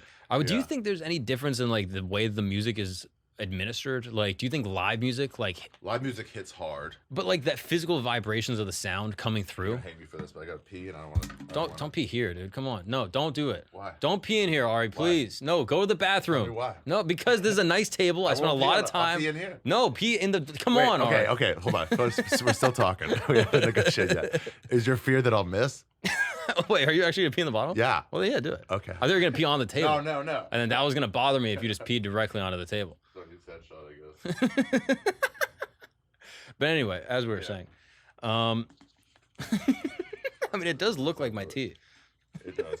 So wait. Oh yeah. Well, live music is so much richer than not live music. Yeah, it just hits you, you know? Yeah. And records also are way richer than like CDs or MP3s. Mm-hmm. Spotify's never sounds as good. You can just hear a record. That's what I'm saying. A record, it's physical grooves that are moving. Piss on your table. That's crazy. Well, I don't know. No, you're right. It's fair. It's this is not, also it's kind not of crazy. I mean, this is. I've been doing this so long. How did you know exactly how much was going to go in? Exactly, dude. That's impressive. Exactly. Okay. Please don't drink that. Or actually, I don't know, maybe. Today's episode is brought to you by Schweppes Black Cherry. Guys, if you're looking for the taste that'll remind you of home, look no further than the yellow bottle of Schweppes Black Cherry. Dude, I mean, this is the tea I'm drinking. Yeah, it's the same. I mean, it looks almost identical. I'm drinking a honey of water. That's not that yellow. Did you pee tea? How did you make it perfectly green tea? That might give me a caffeine bump. If let me get a sip of that. Come on. No. That's a college thing with a fucking 19-year-old like, ooh, empty bottle of beer. Let me get dip spit. Yeah, dip spit's a bad one. What's up, guys? We're going to take a break really quick because your back hurts. You want to know why your back hurts? Because you're using this thick dad wallet right here. Look at this thing. This is disgusting. What do you even got in here? You got a SD drive. There's a golf ball in here. You got a freaking lighter. And I mean, there's so much garbage in this wallet. Cash, IDs, an entire, like what even, a tape measure in your wallet? Not me. Couldn't be me. You want to know why? Because I use the very sleek, the very thin Extra wallet. Now, this is an awesome product, and I'm so excited to talk about it because this is a product that I genuinely use every single day. This is my actual wallet. Don't look at the card number. This is my actual wallet. As you can see, with one little push of a button, all my cards flare out. Everything that I need is easy to access. What I love about this is a few things. One, you're never gonna lose it. You can get the additional tracker that goes on the back of your Extra wallet, and you can find your wallet anywhere in the world. That's right. Just use your Google Home, use Siri to be like, hey, Alexa, where's my wallet? It'll tell you exactly where it is. What I like about Extra as well is that it's RFID protected. That means all these scammers that are walking up behind you trying to scan your back pocket to steal your credit card information, they can't do it with this. Nope, this is a case of protection. This is as secure as it can be. This is Fort Knox for all of your financial products. So if you're interested in joining the Extra gang, just like your boy, you can check out the wallets at shop.extra.com/Gagnon. That is shop, shop.extra, ekster.com/Gagnon, Gagnon. And if you use the code Gagnon, you can get up to 25% off the entire site. That is correct. You can buy a wallet for you, your dad, your brother, your mom, your dog. Add them all up. Christmas time comes around, and you can hook up the whole family. If you want to do that, that's shop.extra.com/Gagnon and use the code Gagnon to get up to 25% off. I'm telling you, this will protect your credit cards. It'll save your back, and it will make you throw away all those dumb CVS receipts that you don't need. Now let's get back to the show. But yeah, I don't know. I think the physical sensation of like grooves on a record, touching a needle. Oh, maybe. I'm on some hippie shit where I'm like, it's got to be better for you than just like better for sound. Yeah, truly. I don't know. I feel like sound. I remember we went to Tunisia one time when I was a young kid. Yeah, I know. Why? My dad was doing like a work thing, and we're in Djerba La Douce. Northern Africa? Yeah, in Northern Africa, in Tunisia. Wow. And we went to like this cave thing. Yeah, if you rub it 3 times. I won't. Okay, thank you. But yeah, literally, we go in this cave, and they're like, yeah, people should do like, they would have psychedelic experiences without psychedelics inside this cave. Wow. Where they would play this drum, and they would like have these lights flickering underneath baskets and shit, and they would have a guy like making the lights go crazy, hit this drum. Some people would do like this psychedelic thing, but it was hard to get psychedelics, and so they would literally have this sensation inside this cave where they were in like a psychotic state, and then they could do these like feats where they would like hit themselves with cacti, and it was like a sideshow. And it was like this crazy thing that they would do, and they showed us a demonstration of like how they would do it. And from that, I was just like, oh, there's ways to like release the chemicals in your brain to put you on some. I always wonder if that's only if you've done it once already, so you can like call it back. Yeah. You know, or if like has to be released first, then you can go. Yeah, I don't know. They made it seem like they could just get there just naturally. I went to see the Strokes a couple weeks ago at Forest Hills. and their light show was fucking. Their stage show was real. You know, there's a lot of songs I didn't know. Plenty that I did from the first couple albums, but like, same thing. You're just like, and you're just like, whoa, fuck. I got. Hits you in your lizard brain, dude. Yeah. There's something about and pretty they're playing lights. like jam bandy music, which is not their normal thing, and you're just like, you just gets, you're like, I was tripping out. I saw Danny Brown. I felt like I was on fucking Molly. Really? Yeah, and I wasn't. Yeah. Unless he got me. He might have got me. Gave you the old reverse. I did stop by and say hi before. He might have got me. Damn it, dude. Which, you know, fair play. He but kept like, it in his cheek, slipped it in your mouth. Yeah. But if not, it was just him and JPEG. Fucking got, like, I was just like, what? I felt like that happiness you feel after, you know, MD. Yeah. Where you're just like, yeah, it's just a warmth. I think there's ways to get there naturally. I mean, there might be, yeah, for sure. My wife is a midwife. Her job is like go deliver babies, like for your people actually. Yeah. She only works in the Hasidic community over here. And oh, really? Oh yeah, it's fascinating. That's a wild. Did you ever do jokes about the term mid and her job? Yeah, you're like, you're an okay wife. Yeah. It's also like the I don't even know what tense it is. Midwifery is the thing, which sounds gross. That's the verb. Like midwifery. Yeah. It sounds not real, really. But she describes like when women are giving birth, they're on drugs. Right, it's all been released in them. It's literally, it's like, I think there's like some research that maybe like DMT is getting released, like trace amounts when women are giving birth. Because she's like, if I was a tyrant, I'd be like, as women are giving birth, I want you to slice their necks open. I want to drink from their brain right then. Fuck this baby blood shit. Give me. That's the only time you can find this drug. But literally, it's like they are completely normal, talking, like crowning 10 centimeters, and they're just like, oh yeah, things are good, yada yada. And then in a trance, in a different world, not talking, like you can't connect with them, completely just on salvia or some shit. Wow. And then back out. So anyway, what are we doing later? And Wow, she says really? that'll happen for like an hour. Does she feel anything off him? She never said so. But she says like sometimes if it's like a very intense thing, like there will be a vibe in the room where people will walk in the room and be like, what's going on here? What is happening? It's bizarre. And she says for Hasidic Jews, it's only women in there. Men aren't allowed in. Yeah. So they'll just be, she's like, there will be times where it's in this tiny apartment in South Williamsburg. There's a woman giving birth, shaved head, hanging out.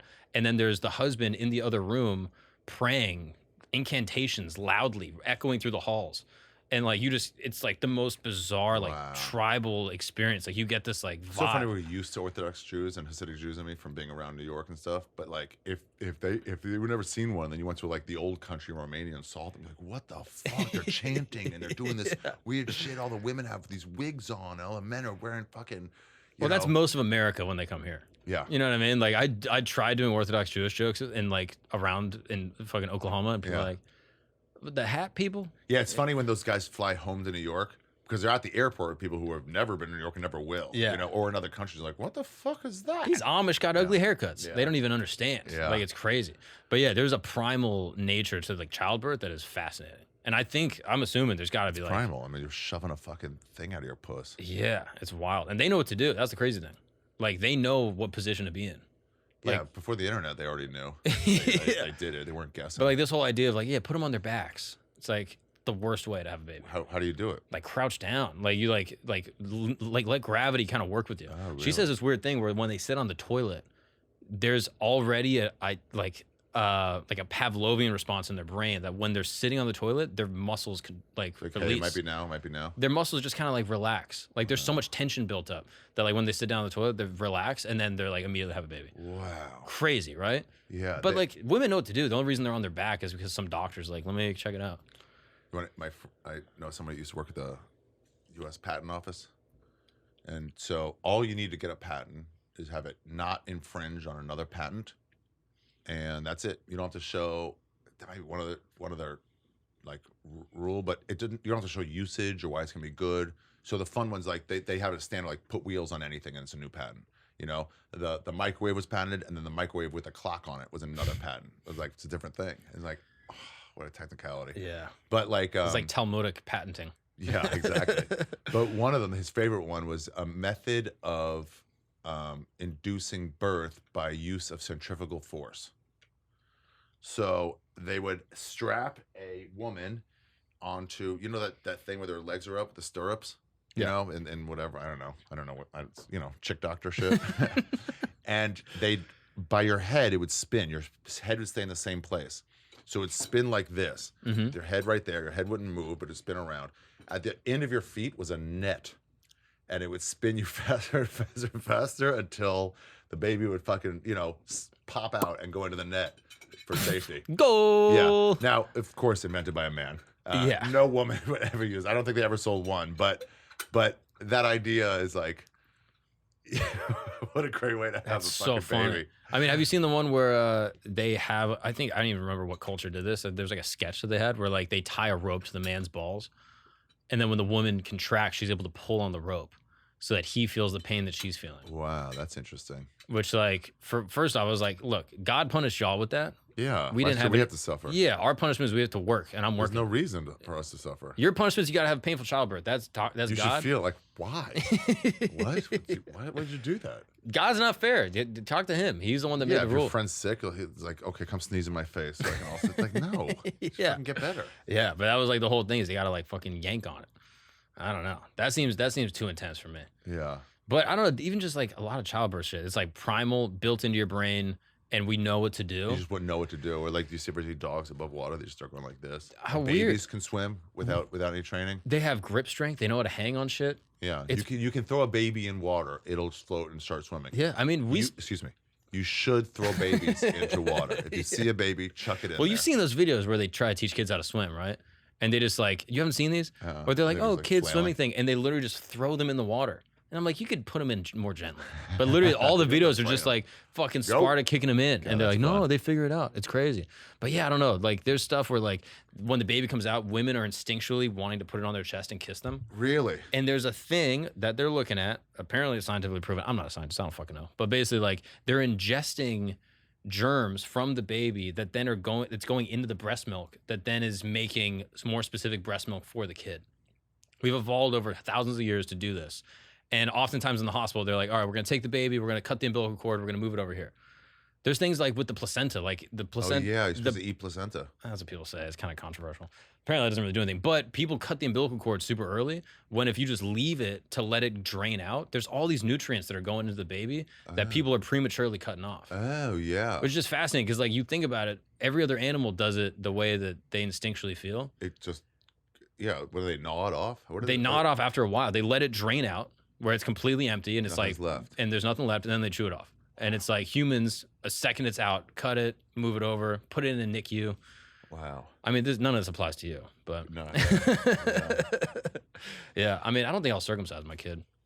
No? No. It's disgusting. Yeah. I mean, you weren't circumcised. I just saw. Fake Jew. Fucking fake What do you mean? Yes, I am circumcised. No, you're not. I just saw your dick. There's a big old foreskin, dude.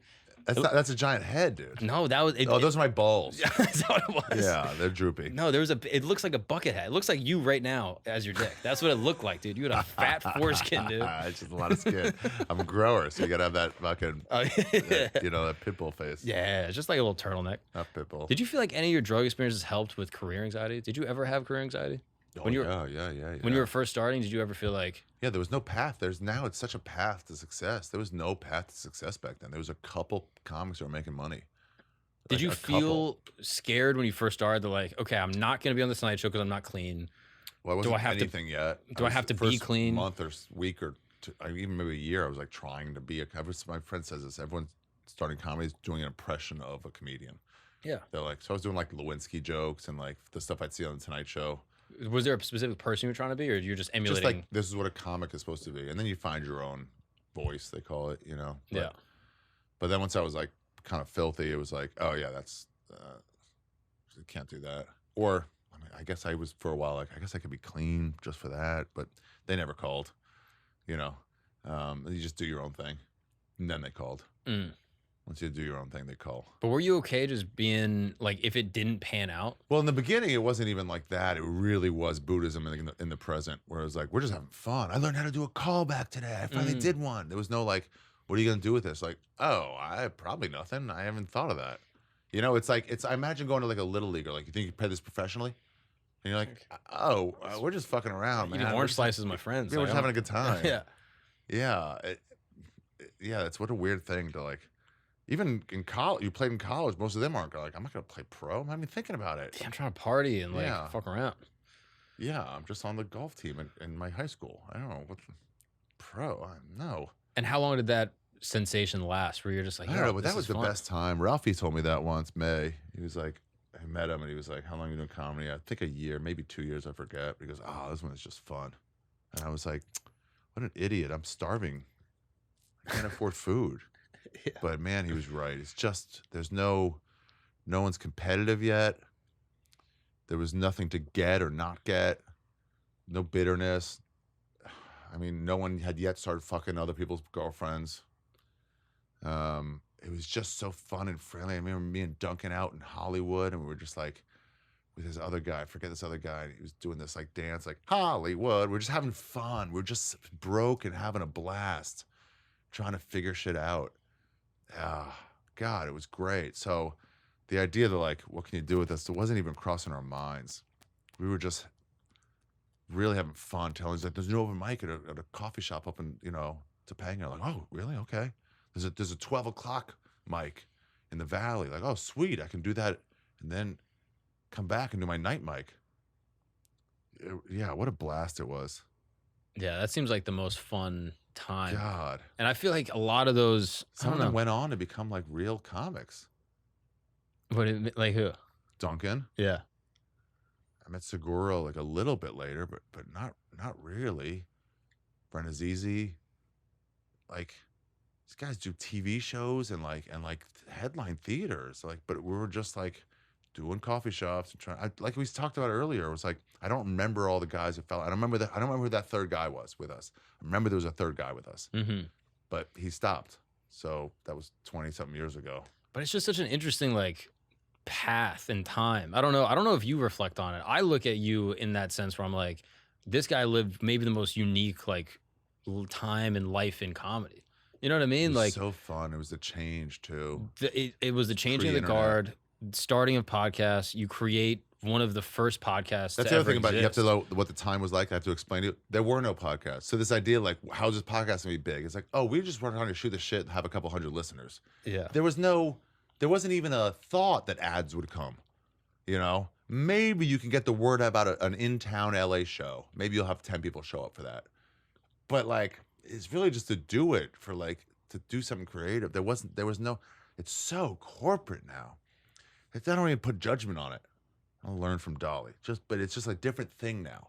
So it's great now. You can make a lot of money, you can pay your rent. It wasn't that then. It was just for fun. Were you drawn to the punk nature of it at the time? It was just also like we didn't want to do morning radio. Yeah. It was like we saw how dumb morning radio was. You curse, they all go, wow, come on, like shoot, sorry. They have to do a drop, and there's the dumbest questions. And this was like you could talk about your friends to like dark shit. You could say shit. It was like wow on a mic. Everyone was helpful to each other. Marin brought me over, like, let me show you the fucking shit to buy, you know. Rogan gave me old microphones. We were all just like helping each other. Red Band forced me to get started. It was just like no one infringed on anybody else. It was just so fun. But it was still about stand-up. That it was just a bonus thing. You know? It was a conduit for more stand-up to get people out. Just a thing to do? No, just to do a thing to do. Where it was like, wouldn't it be... Morning radio was fun in moments. O&A was fun on its own. In fact, I remember flying with Rogan. We were in Philadelphia. He goes, let's stop in New York. We'll fly there. We'll do O&A in the morning. Then we'll drive to Philadelphia. And it wasn't going to help with the shows. It was just like, let's do it. It was a fun show to do. That was an outlier. Preston and Steve, you know. I've heard Calta was good. Calta, which I never did. We just didn't do tour stops in Tampa. But I do it now. Yeah. And it's like, why are you here? You're sold out. I'm like, you're one of the good shows. This is fun, you know? So it was like, why can't we just have fun? Why can't we just do it? Even if you're not promoting anything specifically, this is a fun one that's what it's supposed to be. If there's an open mic, you know, or it's a decent show and somebody's like, you're having dinner with your wife and someone's like, hey, there's a show going on in the basement. Do you want to do a spot? You're like, how many people are down there? Like 15? You're like, yeah, I'll do a spot. It's like, you're not doing for money. Yeah. It's just like, this will be fun. This is my fulfillment, you know? That's what it was. It was just fulfilling. It's so fucking cool. I know there's going to be a thing of like your generation of comedy, like looking back at that time, but my generation look back at another time. It's all night, what is it? Midnight in Paris. Yeah. Like what's the best time to be alive? And it's now. It's always now. it's just gonna seem cooler then. Meet Me in the Bathroom, that book about the aughts music scene in New York, was LCD Sound System and the Yeah Yeah Yeahs and the Hives, and it's like, whoa, were you guys doing this? And it's like they were still starving, but they were looking back on the Chelsea Hotel and fucking Patti Smith, which she was a waitress and she was still trying to do this innovative, cool art, this music, and like going out with Pollock and like all the. It's like, what? And it's like, what a cool time. It's like, no, but then the '90s was cool and the 2000s was cool. My time starting comedy was cool. Now is very cool also. But it just seems so different though. It was so much more outlaw. It was so much cooler than it is now. Even, I don't know. It was so much cooler. I listened to obviously episodes of Skeptic Tank like throughout my life coming up, but I didn't realize the types of episodes you were doing until recently, like going through the catalog. Oh, right. Where it's like what? Just having a prostitute on. Oh, yeah. Getting, no one had done that. Yeah. Like, what do you mean? You interviewed a prostitute? Like, yeah, we could. It wasn't going to go anywhere. Yeah, that was a fun one.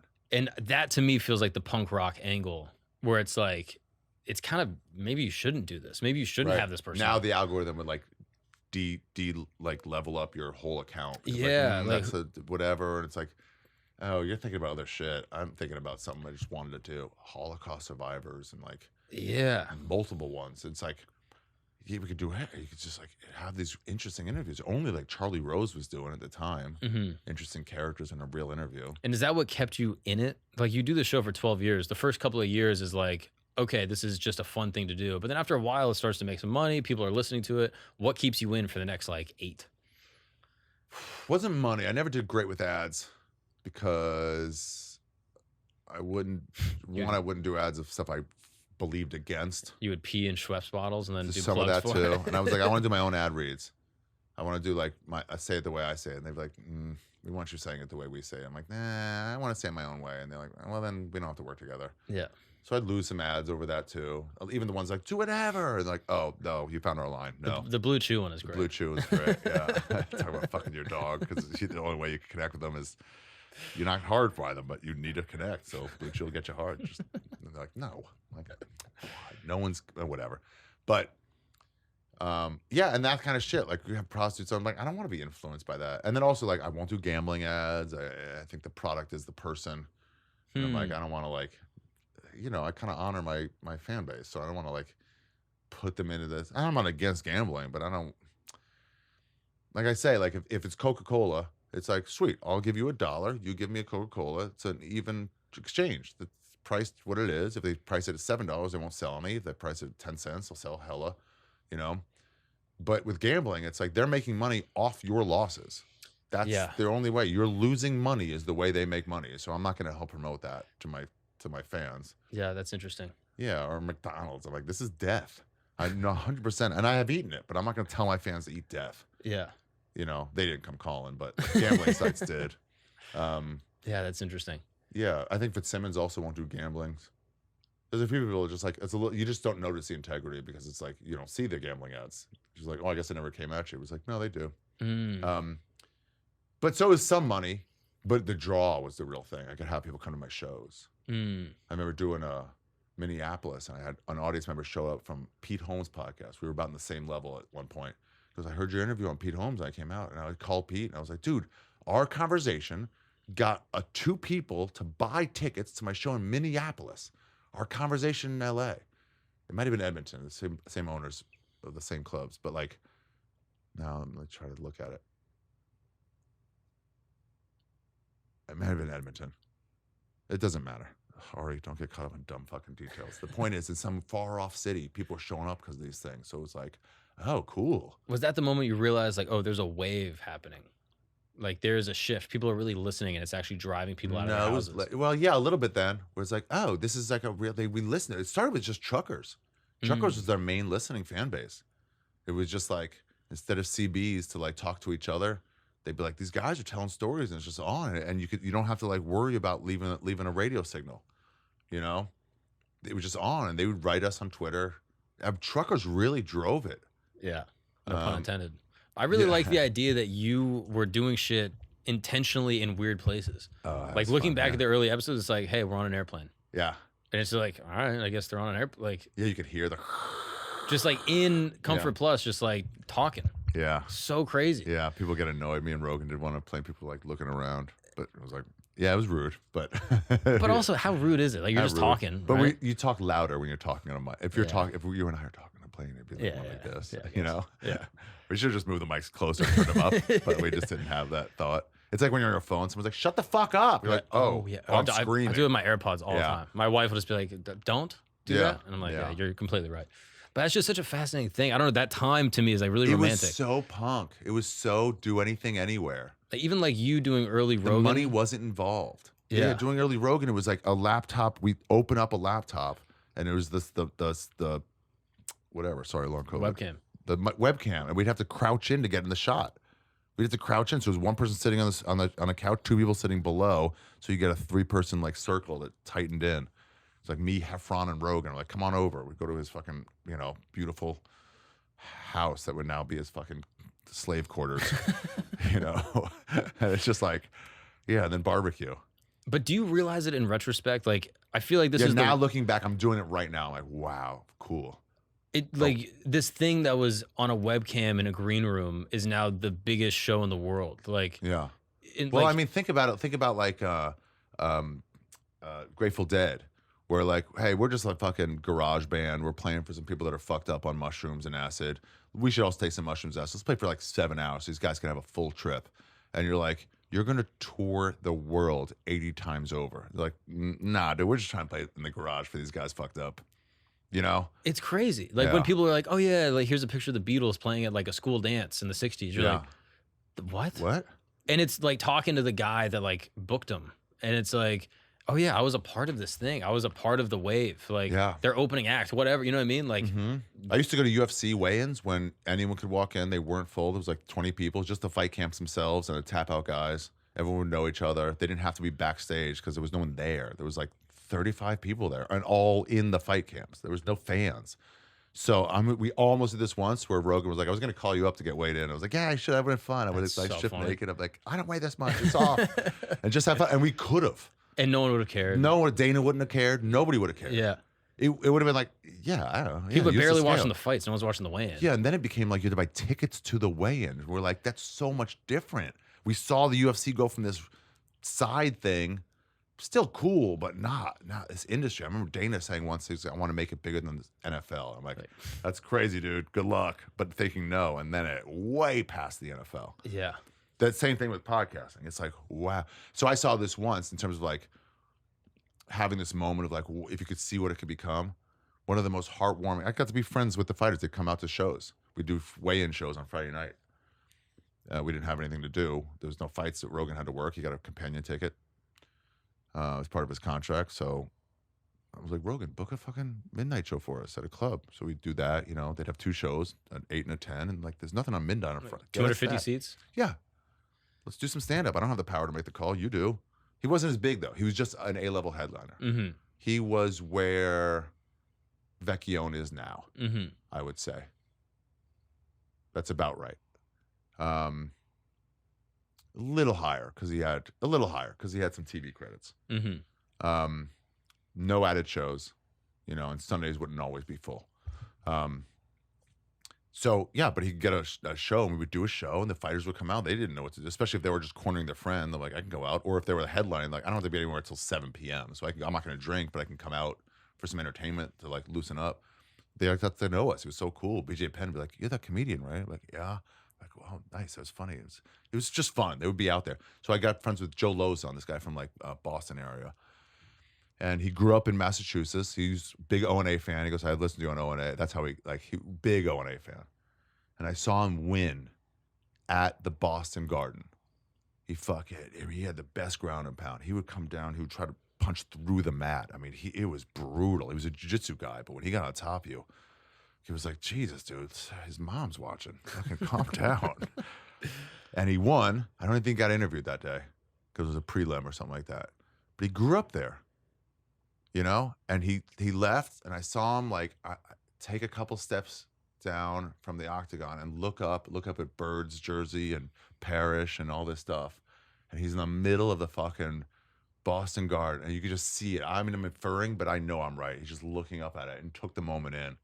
And I was like, wow, I'm here. When I first took a fucking wrestling class in high school, and like, look where it led. He just took it all in. I never really fully talked to him about it, but I'm positive that's what was going through his mind.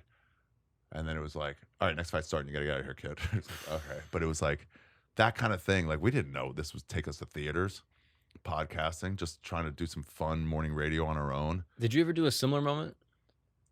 I tried to. Soder told me to do that before my special and before the Beacon. Beacon never had that. The draw. It's so funny watching these New York. I was like, the Beacon. I'm like, I just heard about it a few years ago. It doesn't have that fucking draw for me. But I'm trying to think what would. Where I was like, whoa, I'm doing this place. Yeah, like take it in. I'm trying to think what the last moment is. It's got to be playing a room. I never did one of those like arenas like those guys did. I haven't opened for anybody. Yeah, I don't know. I must have been. I just can't think of any right now. No, I know what it was. When I headlined the rooms that I opened for Rogan. You know, and then here I am my own doing this. And it was like, whoa. Yeah, there's been a few of those. Cap City, the old Cap City, it's closed now. The Denver Comedy Works, I did that. I was like, I'm headlining this. Like, this is the coolest room in the world. Yeah. And they're there for me now. Like, wow, like take it in. My last show in Denver, the Comedy Works, I think it's my favorite room. Yeah. And I remember going like, Ari, this might be the last time you ever play here. Who knows what'll happen in the future? And it was like, I'm going to put on a great fucking show for these people. You know, on the late show Sunday night or whatever. It was just like, yeah, it doesn't get any better than that. Yeah, that's cool. That's good perspective. Like, I feel that now, like, opening for Schultz in a lot of places, I am a true opener. I'm, like, only a few years into comedy. Like, yeah. I recognize exactly where I am in, like, the hierarchy with the hope of one day being able to do these clubs and sell them out. It's still cool that you're there. Oh, yeah, that part's cool. Yeah. But being like, yeah, I think appreciating, you know what I mean? It doesn't have to be the arena necessarily. And more often, it's Comedy Store. It's when you get past the cellar, it'll be like, cool. Yeah. That's just, I mean, the perspective is a big thing. There was this guy, Atari, who was training jiu-jitsu at the same time as me. I barely did it with Eddie Bravo. And he owned a weed shop, Palestinian guy, owned a weed shop. And good weed. And he's like, you worried about legalization? He goes, no, because I sell, it's like liquor stores versus high-end wine shops. I don't care about liquor stores opening, you know? And he goes, I sell great weed. But he was just starting comedy, so he was an open micer. And he was just like, I was getting disheartened by like nothing's happened in my career. Any young comic, and you might, well, you're doing well. But there's a time where your talent takes off and your career, financial career has not taken off. It's the most distressing time in comedy. Because you're like, but I'm good now. It's not that like I learned how to do a callback. It's not that. It's like I'm getting good. And then you see some of your friends, because it's between like 8 and 12 years. But then like D'Elia was like 6, 7 years. And it was like, so those guys hit faster. Other guys hit slower. And it's the path. It doesn't matter. I was slower. I wasn't very good. I was okay. But I needed to figure some shit out. But like, it's disheartening. And I see people going through it. They're frustrated because like, I'm better now. So why am I still on a day job? It's so frustrating. I'm like, the career will catch up. Yeah, I mean, it has to be a slingshot. Yeah, like, it's like you go up here, then it's like, it can't be proportional. Right. Like, how is the world going to catch up to you just getting good? Right. They don't know yet. It's unreasonable. You've mostly been not good. But you've only been good for a month of your 10 years. Yeah. So you're mostly bad. Yeah. But it's also like you've been working really hard the whole time. So to you, you're like, I've been here the whole time working so hard. I see everybody. Doug Smith went through it. He's headlining now. It's like, it's just like frustrating. And then it gets better. Mm-hmm. Yeah, that's interesting perspective though. But appreciating the little things like that. Like when you first auditioned for the store. So I mean, I auditioned 35 times for the store. Did you really? Yeah. Rejection. And then you could be a non-paid regular, and then rejection. She goes, that was great. You could be a non-paid regular. I'm like, I was already a non-paid regular. And she was like, oh, well, then you still are. I'm like, fuck. So I think it was 32 and 2. I think it was my final record. No, 132 and 2. I think it was 35. I got to get the exact number, but it was 1 you got past, 2 non-paid regulars to count as ties, and just 32 rejections. But you might have got past the most of anyone. You have to look at it that way. Maybe 3 You got the most. You got past thrice, dude. That's pretty freaking good. But anyway, Atari was in the back, and he was like, dude, your name's on the fucking wall. And I was like, oh, yeah, that actually is cool. I forgot about it. That actually is cool. My name's on the wall at the Comedy Store, and you lose sight of those cool things. If you could stay like, it makes you happier if you just stay focused on like hey, I'm a regular comic in New York City. I'm one of the real comics in the world. This is, people who don't know I'm coming on go, oh shit, like that response. Like that's wild. That's cool. Don't lose sight of that. Yeah, that's insane. Yeah. I mean, do you find that you get things after you care about them? After I what? Like after like they mean the most, you know what I mean? Like I always got everything when I stopped caring. Where it's like, all right, I'm never gonna pass the comedy store. Fuck this place. And then it was like, all right, I want you to showcase next week. And I was like, oh, she's gonna pass me. Comedy Central, I gave up on. I did my own special, and then they were like, hey, we'd like to work with you. So there was no mystique left about it. It was just like, whatever. that's interesting. Gave up on all this shit, and then it came. It's like swingers. It's a Steve Jobs thing. I read his biography, the Walter Isaacson one. And there's a thing, I mean, Steve Jobs obviously like very much like liked Buddhist sentiments despite, creating the single least, peaceful piece of machinery ever. Yeah. But liked the tenets and like read like Life of Yogi and all this shit. And one of the things that like the tenets that he always lived by that I think about all the time is like all things lead to their opposites. And it was like a thing that like obviously doesn't apply in every situation, but I just think about it like as I'm white knuckling trying to get something, it more often than not doesn't lead me to that thing. And while I'm trying to like, especially things outside of my control, you know what I mean? Yeah, exactly. I heard Jordan Peterson talk about, me and Tim Dillon went to see him, got free tickets. It's before Tim was Tim, but he still loved the way this guy thought. Yeah. And he talked about just aim for something. You don't know what you should do with your life. You should just aim for. It's so funny when people get misconstrued as like this alt-right. I was like, oh, he's just giving life advice. Like nothing to do with that. It's like you guys are just focusing on the small part. You just aim for something. You just finished college. Get a job. There's every direction you could go. Just aim. And you go, that's not the right job. It's like, sweet, we've ruled out that way. Now aim this way. And it's like, oh, that's closer. It's somewhere over here in the middle. Or it's like also wrong. It's like, well, aim up there. It's like, ooh, close. No, but I like this industry. It's like, okay, now you're closer. We just start. Yeah. So like all roads, even if it's wrong, will lead to finding the thing. This is like kind of like an Emil Durkheim thing. Have you ever heard of him? He's like a German philosopher, but he wrote this book called Suicide, which is basically like this idea that like as things get more industrialized and people become more independent, people will become less happy because they have less purpose. Oh, and he's like, even an ascribed purpose that isn't necessarily the thing that you love the most, just being like, hey, my dad's a shoemaker, I'm a shoemaker. That sense of purpose will make the most people happy rather than like my dad's a shoemaker and now I have to do anything. Well, Tend Your Garden is that Voltaire wrote. What book is it? Fucking, I forget the name of the book. Fuck. You're not Tom good at Rhodes books. gave it to me. Small book, but Voltaire wrote it. Mm-hmm. And it's this guy who was in the king's court. He was the son of the king. And clever motherfucker. Yeah. And I remember one quote from high school when I still like believed in God, and it's his quote. He goes, "The world embarrasses me, and I cannot believe that there is a watch with no watchmaker." But this was like, okay, so he travels the world. He's been like his family got attacked by like warring tribes, so he got like whatever, everyone's been killed. He survived, but now he's like a pauper, and then he's like living in some other place, living in a place where the streets are paved with diamonds, but they don't care about diamonds, and then he's living. It's trying to find the meaning of life. And then he finally finds the meaning of life. It's just tend your garden. That's it. Just find it. Just grow your shit, and that's it. Which is like raise your kids, worry about your fucking business, whatever the version of tend your garden is. Whatever's near you. Yeah, that'll make you happy. That's the meaning of life. It's not this like, let me think about. It's none of that. It's just do your work. Yeah. Yeah, and especially things around you. I think it was actually Jordan Peterson that said that like the most effective way to be miserable is to spend an inordinate amount of time focused on yourself. Be careful. That's your pee. Got me. Spend a disordered amount of time focused on yourself. The more you focus on yourself, the more miserable you'll be. That's why every fucking Hollywood guy is like just the worst person. Yeah. They're so self-absorbed, solipsistic. I've never seen it exhibited better, that word, than any actor in Hollywood. Any of them. They're all such trash. And if they're not trash, it'd be because they don't hang out with other Hollywood people. Yeah. The ones that do, that proves to me that you're trash because you're still hanging out with other trash. Yeah. They're the worst, emptiest people. They give nothing. The fact that they don't go, oh, it's not me, it's the screenwriters.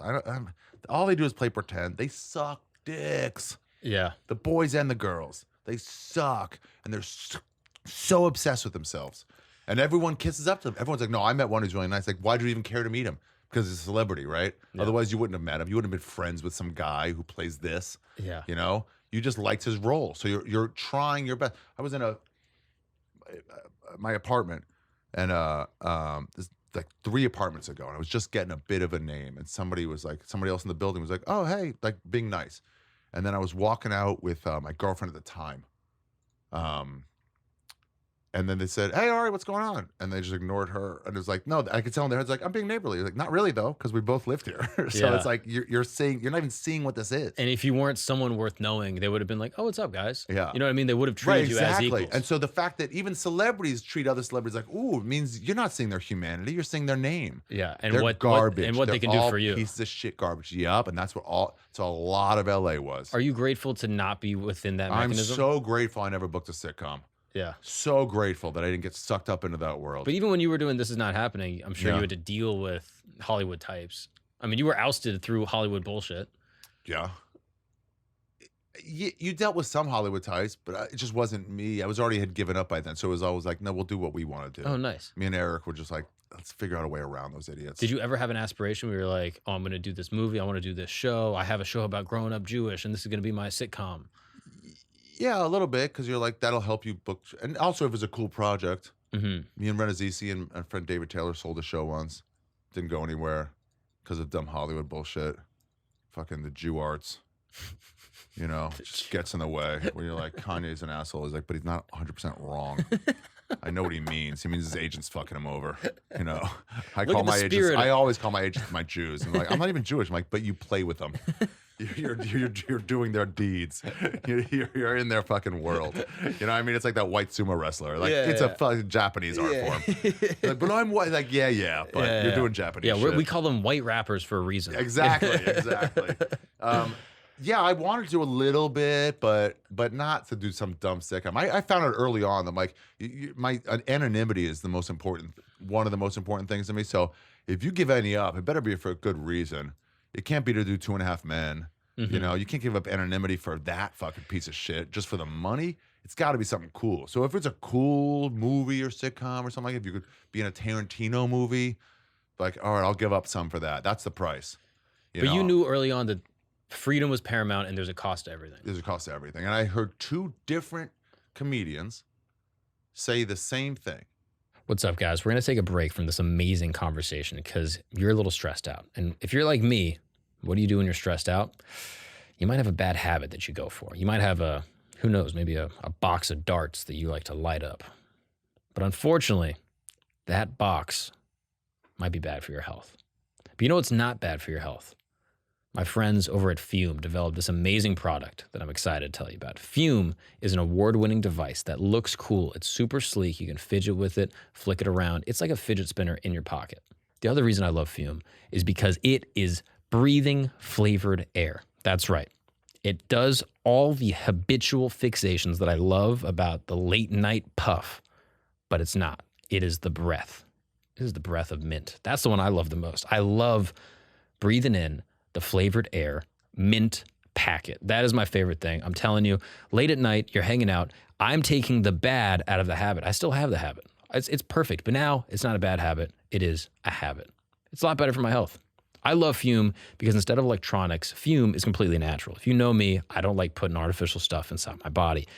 Instead of vapor, Fume uses flavored air. That's right. And instead of harmful chemicals, Fume uses all natural, delicious flavors. Fume has served over 100,000 customers and has thousands of success stories, and there's no reason that can't be you as well. So, if you want to join Fume in accelerating humanity's breakup from destructive habits, here's what I want you to do, all right? I've already done it. I want you to join me. I want you to go to tryfume.com. That's Tryfume, F-U-M.com, and I want you to get the Journey Pack. The Journey Pack is going to give you everything you need to start on your journey from separating the bad from your habits. Just have a habit. Late at night, a couple drinks, breathe some flavored air. I'm telling you, it'll make you relax. It'll make you feel good, and it's fun to fidget with. And here's what I'm going to do for you. If you use the promo code Gagnon, that's Gagnon, you can save 10% off when you get the Journey Pack today. That's Tryfume, Tryfum.com, and use the code Gagnon, Gagnon, and save an additional 10% off your order today. Head to tryfume.com/Gagnon, Gagnon. Use the promo code. This will help you kick those bad habits and just turn them into habits. Well, let's get back to the show. I don't want to get any more famous than I am right now. And those two were one, it was in between Lucky Louie and Louis C.K. speaking. So he hadn't done Louis yet. He hadn't done all, he's big, but hadn't done all these fucking, he hadn't become that big. He got way more famous. And just post Fear Factor, pre-podcast, Joe Rogan said the same thing. And both of them are massively more famous. And I saw what they said, and there's definitely benefits that come with it, but there was a time that me and Nick Youssef we went to the Aria Hotel. It was new, and it was a new modern hotel and artsy in Las Vegas. And we were high when high would still really do something to you. We're looking at the like trippy high, you know. We're looking at the artwork. And back then, Rogan was most famous when he was in Vegas because he was a UFC guy. Oh, cool. That was his biggest city where he's like he couldn't walk around. And still not dangerous, but like he would just be recognized too much. And we're fucked up looking at all these art pieces. We're like, whoa, being like, ugh, these fucking degenerates. And I got sad because I was like, he's too famous here anyway in the city to do that.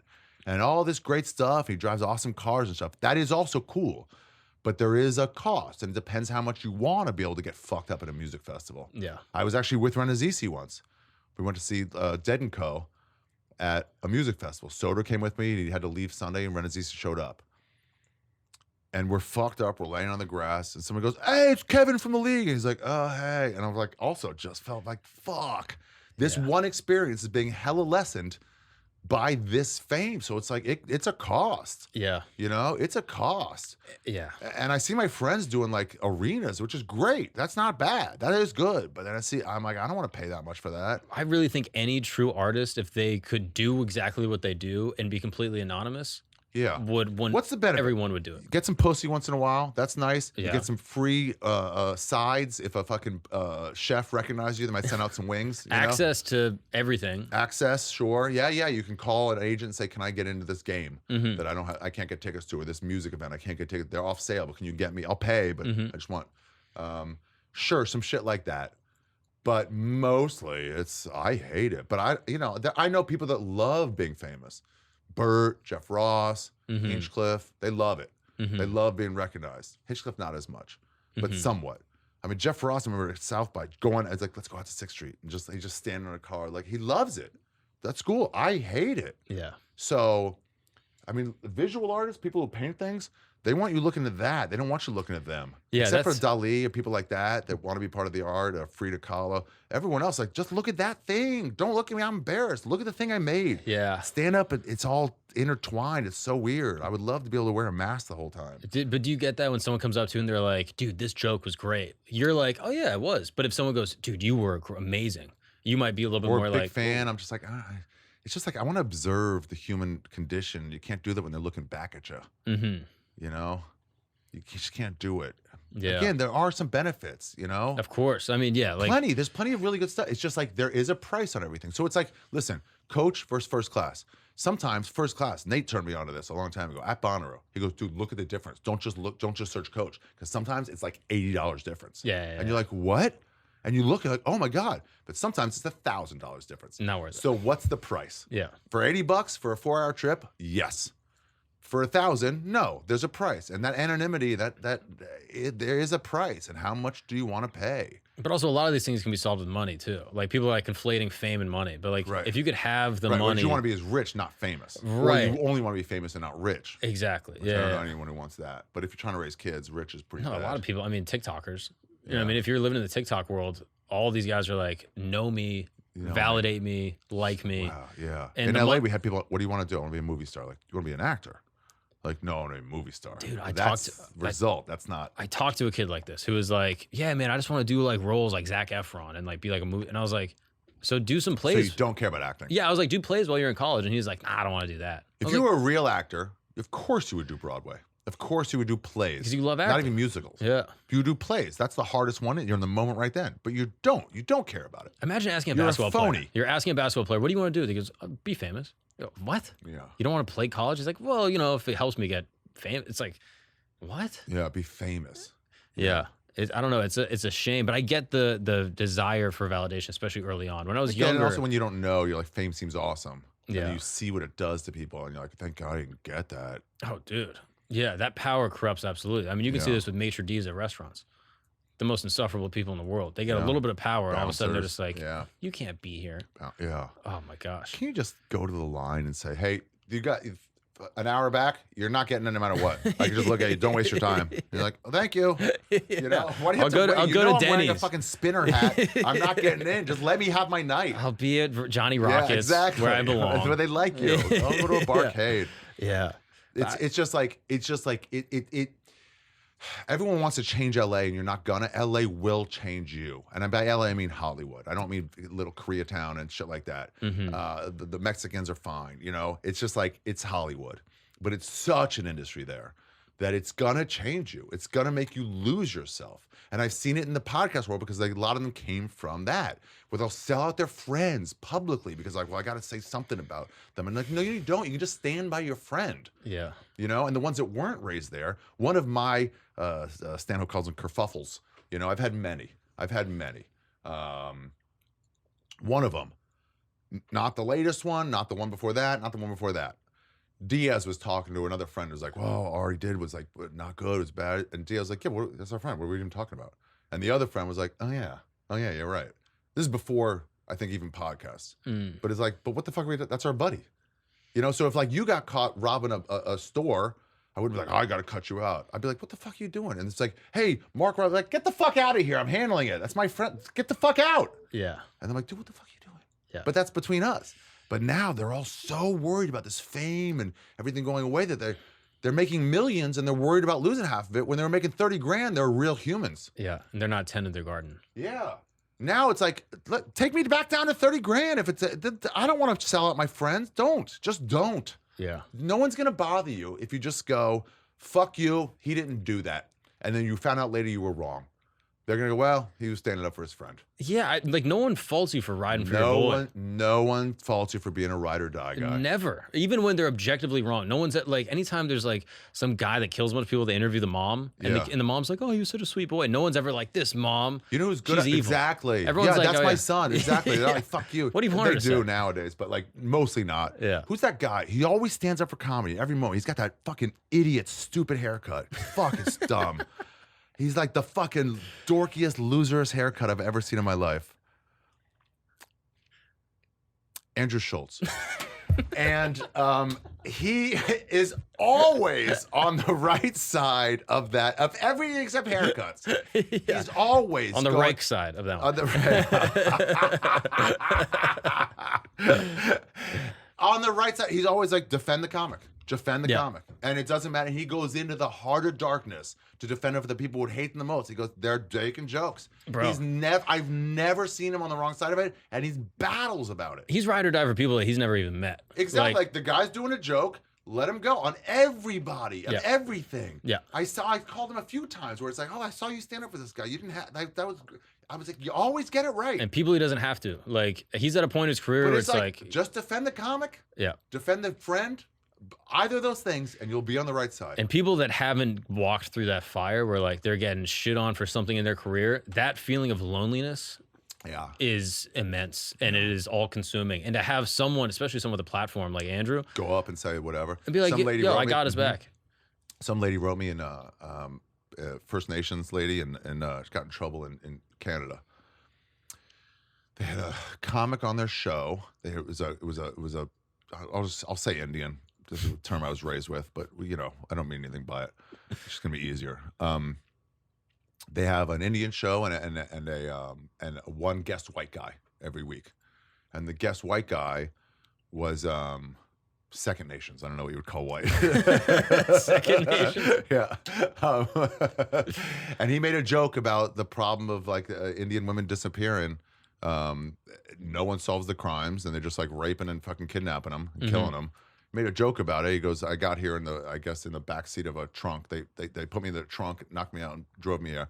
And everyone's like, it's so indignant. How dare you? And they all came after this fucking woman who was indigenous. And she's like, well, doesn't it call attention? Listen, these stories have been told 1,000 times. There's not even point to go over it. Yeah. Okay.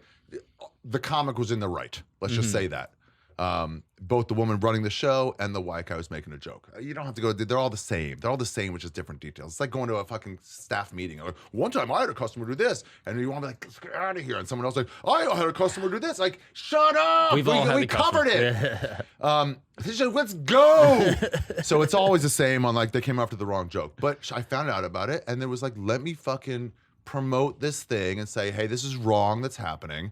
It's like I got some it's disgusting when it happens. So it's like you just gotta stand up for like the joking. Yeah. That's what we do. But that's the garden. Tend the garden. Tend the like garden. That is this like is my people. These are my like, yeah, let me show you how to do yours a little bit. That's the thing. Like I always look at it where I'm like, even if I see a comic, like as long as they're doing something within the art form that is like their best intention, and even if it doesn't come across well, I'm like, do I really want to be lumped in with the other side? That trans comic said it. Dave Chappelle. He said that when he saw racist comics doing stuff, you know, in his Mark Twain speech, or maybe it was in a special, I forget. He's so smooth. She's so smooth, sorry. And he goes, they're saying legit racist things, but they're racist. Yeah. So what they said on stage is correct. It is truth. So it's not about what you want them to believe. That's a separate thing. But what you want to do on stage is say what you find funny. And what some people find funny is different than what I find funny. But if you're doing I would say Sam Tripoli was my example. He's doing this great joke about strip clubs. I was just coming out of the religious Jewish world. I've never been to a strip club, but I want to hear Sam talking about it. I don't want to hear someone like me talking about it. It's fake. I want to hear someone like Sam. I don't want to hear people like me or you do stories about prison. I want to hear Ali Sadiq or Joey Diaz do them. Yeah. It's real to them. 100%. So that's what I want to hear. So be true to yourself is the only thing that matters to people. And some people go, well, no, they shouldn't say that. I'm like, no, they shouldn't think it. That's a separate thing. Once they do think it, then I want to hear it. It's real. I mean, Patrice has so many jokes where he's just like, yeah, women shouldn't work with men. But it's like, great. And that's your truth. That's fine. And it's so funny. That's the thing. But it's more funny when people are like kind of wrong, but they defend it. Exactly. And that is the best thing. Exactly. They asked Sam Kinison, why do you only make fun of women, never men? All your stuff is shitting on women, never men. He goes, a man has never made me want to drive my car into a tree. So if women want to make fun of women, or want to make fun of men, he's like, by all means. But that ain't my experience. Yeah. They're not the ones that drive me crazy. Yeah. I mean, I don't know. I just look at it where I'm like, yeah, I would just rather be. And Schultz really taught me a lot about that. Like, even when Rogan was getting canceled for his umpteenth time and people were mad at him, Schultz was like, we got to say something. I'm going to stand up for it. Let's just make sure to say something. Because also, there is that feeling, I've seen it with other people too, of emptiness, of aloneness, where it's like, oh shit. Like, I got lucky. I've had a few of them up, get higher and higher. So I had a lot of practice being like attacked online or something like that, even from the old Amazing Racist days. Like, I was the first one to get death threats. You know, so when people are like, I've been threatened my life, and I'm like, oh, fucking cry me a river, dude. They don't mean it. They don't mean it. It's just fucking online, it's gaming shit. Yeah. But I do know that people feel isolated. So like, I'm not going to say any names, but like when they're out there being accused of something, they think everyone's against them unless you say you're not. So anybody that's under a phone call, an email, a text. Do you remember the people that stuck up for you? And oh yeah, lots of different ones. And you always remember them and like, yeah, Schultz is one. Yeah, I will forgive him for that haircut. No, I have to work on it more. I don't forgive him for the haircut. Yeah, that's reasonable. But yeah, he's definitely one. Norman, Tim Dillon, lots of people. Yeah. Or the texts I got, which were so like, dude, I thought that was so fucking funny. You know, it's like that kind of shit. The comedy community is very supportive, but when you haven't heard, you just assume that they're against you. And then when somebody's like, hey, how you doing? You're like, a little bit like, I see it in other people. Yeah. So anyone under fire, even if you barely know them, just to be like, oh, hey, man, that shit's bullshit, just so you know. It's like, oh, thank you. I mean, it goes along. I sent a text to a guy who's an email that I hadn't really talked to in 7, 8, 9 years from the open mic days, became a big celebrity, was going through one of them. And I mean, maybe 10 years. I didn't know the email would still work. And I wrote him and I was like, hey, just, you know, it seems fucking crazy. You've always been my friend, just, you know, I hope you're doing okay. And that alone, I hope you're doing okay, is like, oh, you don't hate me. And he probably wasn't even thinking about it. He wrote back, dude, you have no idea how far this went. That kind of shit is just like, you just got to do it now. Everyone's just got to do it. Even if you can't stand up publicly, you just got to tell them, hey. Yeah, even people that fuck up genuinely, where like what they did was actually wrong, but not like criminal or whatever else. But like they had a bad moment where some bad shit happened. It's like, hey, even just sending them a text like, hey man, hope you're good. Yeah. Like, tough look, but you'll get through it. Yeah. Dude, if Big J Okerson murdered somebody, like legitimately in cold blood, They would never somebody, catch him, dude. The gloves? Yeah, the gloves. That's right. Yeah, well, he's got his fucking fingerprints Oh, on no. everything. It's the wrong order. You want only the sleeves. If he murders somebody, my first, legitimately, he did it. A bad thing. Yeah. You know? I'm not selling him. I'm getting him in the trunk of my car. I'm driving him to Mexico. And then when we get there, I'll yell. I'm like, what the fuck are you doing? But first, I'm going to help my friend.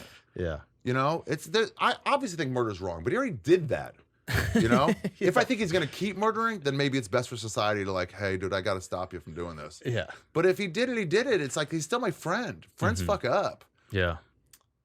I think that's cool. I don't know. I think that's the right It's approach. not that hard. You just got to set your mind to it and realize the mob is, that's not what's important. I mean, your story with Shane is really cool. Like when he was going through all the SNL shit and you were like, hey, let's go on stage. Yeah, his like my manager said I can't. I'm like, fuck that, dude. You're a comic. It was one of my favorite sets of all time. This is the day he got fucking aced out of a fucking dream job for dumb shit. Yeah. It bothered a lot of people because SNL was this thing when we were little that was like this massive thing. Very funny. We all grew up on it. SNL really did. I think probably still does. They shit on it, but I think it still does its thing. It shows you, maybe not with the internet. It shows you for the first time what humor can be. You know, when I was, let's say I was 14 when I first saw it, and I was like, whoa, because I'm just used to watching like, you know, dumb sitcoms from whatever that era was, and I'm like, whoa, this can be dark. And meanwhile, it existed the week before I saw it, just as dark. Yeah. I just wasn't aware of it. Yeah. So I think maybe now not with the internet because kids have access to everything now. It's not just these gatekeeper NBC, Yeah. CBSs. But at the time, it changed your whole idea. Yeah. It expanded your mind. So it's big. And it got to this thing where it became a lot of sketch guys. I love the left versus right fights now. Back then, it was just dirty versus clean. Yeah. It was alt guys versus mainstream guys. And it was like, oh, sex jokes. But it wasn't like, I didn't put you in a moral dilemma by you doing the kind of comedy you like. Now they put you in this, they cut your moral legs out. Like you're a bad person instead of doing easy jokes. And then because back then we'd be like, well, then you try a fucking blowjob joke if you think it's that easy. The crowd work guys got a lot of shit. Like, you think it's that easy? Like, I could easily do it. Like, do it. And you'd watch them fail after 3 minutes, go right back to material. Yeah. So what were we saying? SNL would expand your mind. You could see crazy things. And we finally got a guy. First, it was all sketch guys, an occasional stand-up like Adam Sandler, but that was way before us. They stopped booking stand-ups. And the ones they did book were alt guys. We finally got a mainstream stand-up. A regular down the middle, no offense by that, down the middle of the road, like dark, like dirty, real comic, you know? And we got one on. It was like, hell yes. And then it got taken away. And it was like, that's one of our, it was kind of like when Pesci got killed. It was like, you don't know, it's from a movie. Goodfellas. Yeah. I know the idea. So it was like, no, that's one of our guys. We got one of our guys in, and he got fucking taken. There's a one shot to get one of us in there. And we were all really pissed about it in a selfish way, not just our friend. I didn't really know Shane that well then. We weren't friends yet. We're friendly, but not, we're friends. We're friends, you know, there's different levels of friends. If they were like, do you know that guy? I'm like, yeah, he's a friend of mine. Versus like, I wouldn't call him to get lunch if I was in his neighborhood. But it was just wrong. And I was like, Shane, you got to come on stage. He's like, I'm not allowed. He's like, Shane, get up here. And we just released on it in a funny way. It was so fun. It was Asian based was the fucking thing with him. But Of course. we got a guy in the audience. He goes, hey, there might be bloggers here.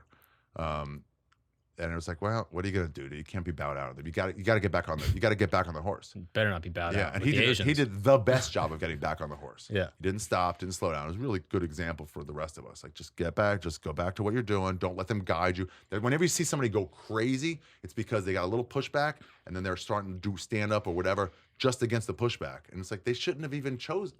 You would be done with this by now, if not for the pushback. Yeah. But I was like, let's get it. And we got a guy in the audience, an Asian guy in the audience, to rank the Asians, the order, and it's pretty universal. Japanese #1, and then They're like the people, best. Japanese are awesome. Yeah, and then it goes all the way down, and there's like Laotians, and then Burmese or whatever, and he tells the difference between jungle Asians and white Asians and whatever.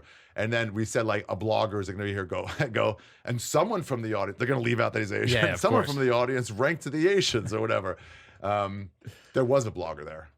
Did the article make it out? I think they did. I'm not sure. But we talked about it so much, they had to be a real cunt to like misrepresent it. We talked about how they would misrepresent it if they wanted to. So then I think we cut their legs out from doing it. It's clever. But it was a fun, let's get back on the horse set. Yeah. It was cathartic. Yeah, I try my best not to pile on people, especially when they're having a tough time. It's even easy. Even if they're I all disagree. they're piling on. They're being beat up. To kick him when he's down, that's what it is. Yeah. Everyone's like, well, I never thought Louis was funny. He's like, well, you should have said that before. If you were a fucking man, you'd say it before. You're waiting until everyone's shitting him and they can't defend themselves because 50 people are coming at him. And now you're saying I never thought they were funny? Yeah. Fuck you. And if it's like a part of a joke or something, I get it. You're trying to be funny. But if you're just genuinely piling on, then I'm like, right. Damn. Yeah. You know what I mean? Yeah. I don't know. Like I think about to reference it. All right, it's fine. But also like it's not gonna be funny. Yeah. They're gonna take it as you piled on. I know this guy's like, that guy wronged me. I'm like, dude, that guy's just making a joke because of the situation. He's not shitting on you. And they're like, fuck him forever. I'm like, they're really emotional. You ever see the Craig Ferguson, Britney Spears thing? That was great. I remember that like the best thing of all kind of like moved me when I was like a kid. I was like saw it on YouTube, like Craig Ferguson roast Britney Spears, and then I click it, and then it's him being like, "Hey, Britney Spears is having a tough time. She's a mom, and she's an alcoholic. I see it. She's going through alcoholism." And he's like, I made fun of this other guy that was having a tough time, and then I saw him years later, and he was like, "Hey, dude, that kind of sucked," and he was like, "Damn, I did kind of fuck up." And then he's like, the next time it happened, I chose to be better. I'm like, that's if cool. you fall on your face when we're out of here, trip and fall, I can make fun of you. That's pretty funny. If you're retarded or in a wheelchair, then it's hilarious. But it's like they're in the throes of alcoholic, like it's really bad. To make fun of that is like, oh, they're having real problems. There's this guy who's in comedy who hates me right now, but if people like go back and I'm like, no, he's just dealing with alcoholism. I see what it is. It's like if you have Tourette's and you get the cunt kind, it's better. But if you get the N-word kind, it's just no one will forgive you, you know. And it's the same issue. And it's just like, oh shit, you're just like you're going through alcoholism. You're going through whatever it is, and it's like you just got to forgive them and just like they're not to be made fun. And Britney Spears was like she's suffering. Yeah, it's not just like a fuck up. She's legit suffering. Mm-hmm. And he goes, I remember that. He goes, I remember getting one bullet. It's like, that's all I'll need. I was spending Christmas or New Year's alone, and all I need is the next morning to fucking end this. Yeah. Or I couldn't find a bullet. Yeah. That's what it was. I just needed one. And he goes, I didn't want anybody making fun of it. That was real dark. Yeah. Yeah, I don't know. I go back and forth on that. I get conflicted because it's like, if it's a stand-up joke, can I do the joke even though it's dark? Like, can I make fun of the submarine? I don't know. I go through waves. I say yeah. I say like you're not supposed to. Yeah, I hear what you're saying. Yeah, I go back and forth. It's like it's people play characters, and so you're like, you're not really making fun of them specifically. You would never say it to their face, you know. It's like you would never say that shit with Louis. You would never say that shit to the Parkland victims, and it's like no. Or me, like you would never say that shit to Kobe's wife. I'm like, no. Yeah. Of course not. Who would show it to her?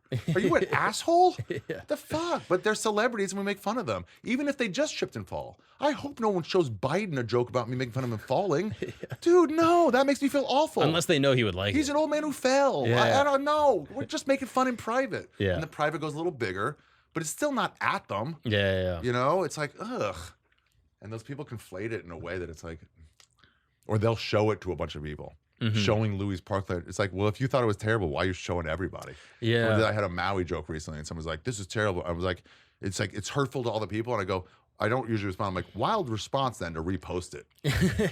And he goes, I'm showing what you shouldn't do. I'm like, you're showing this is going to hurt people, and then you're making them be hurt by it. Yeah. Can you believe this acid is doing damage to people?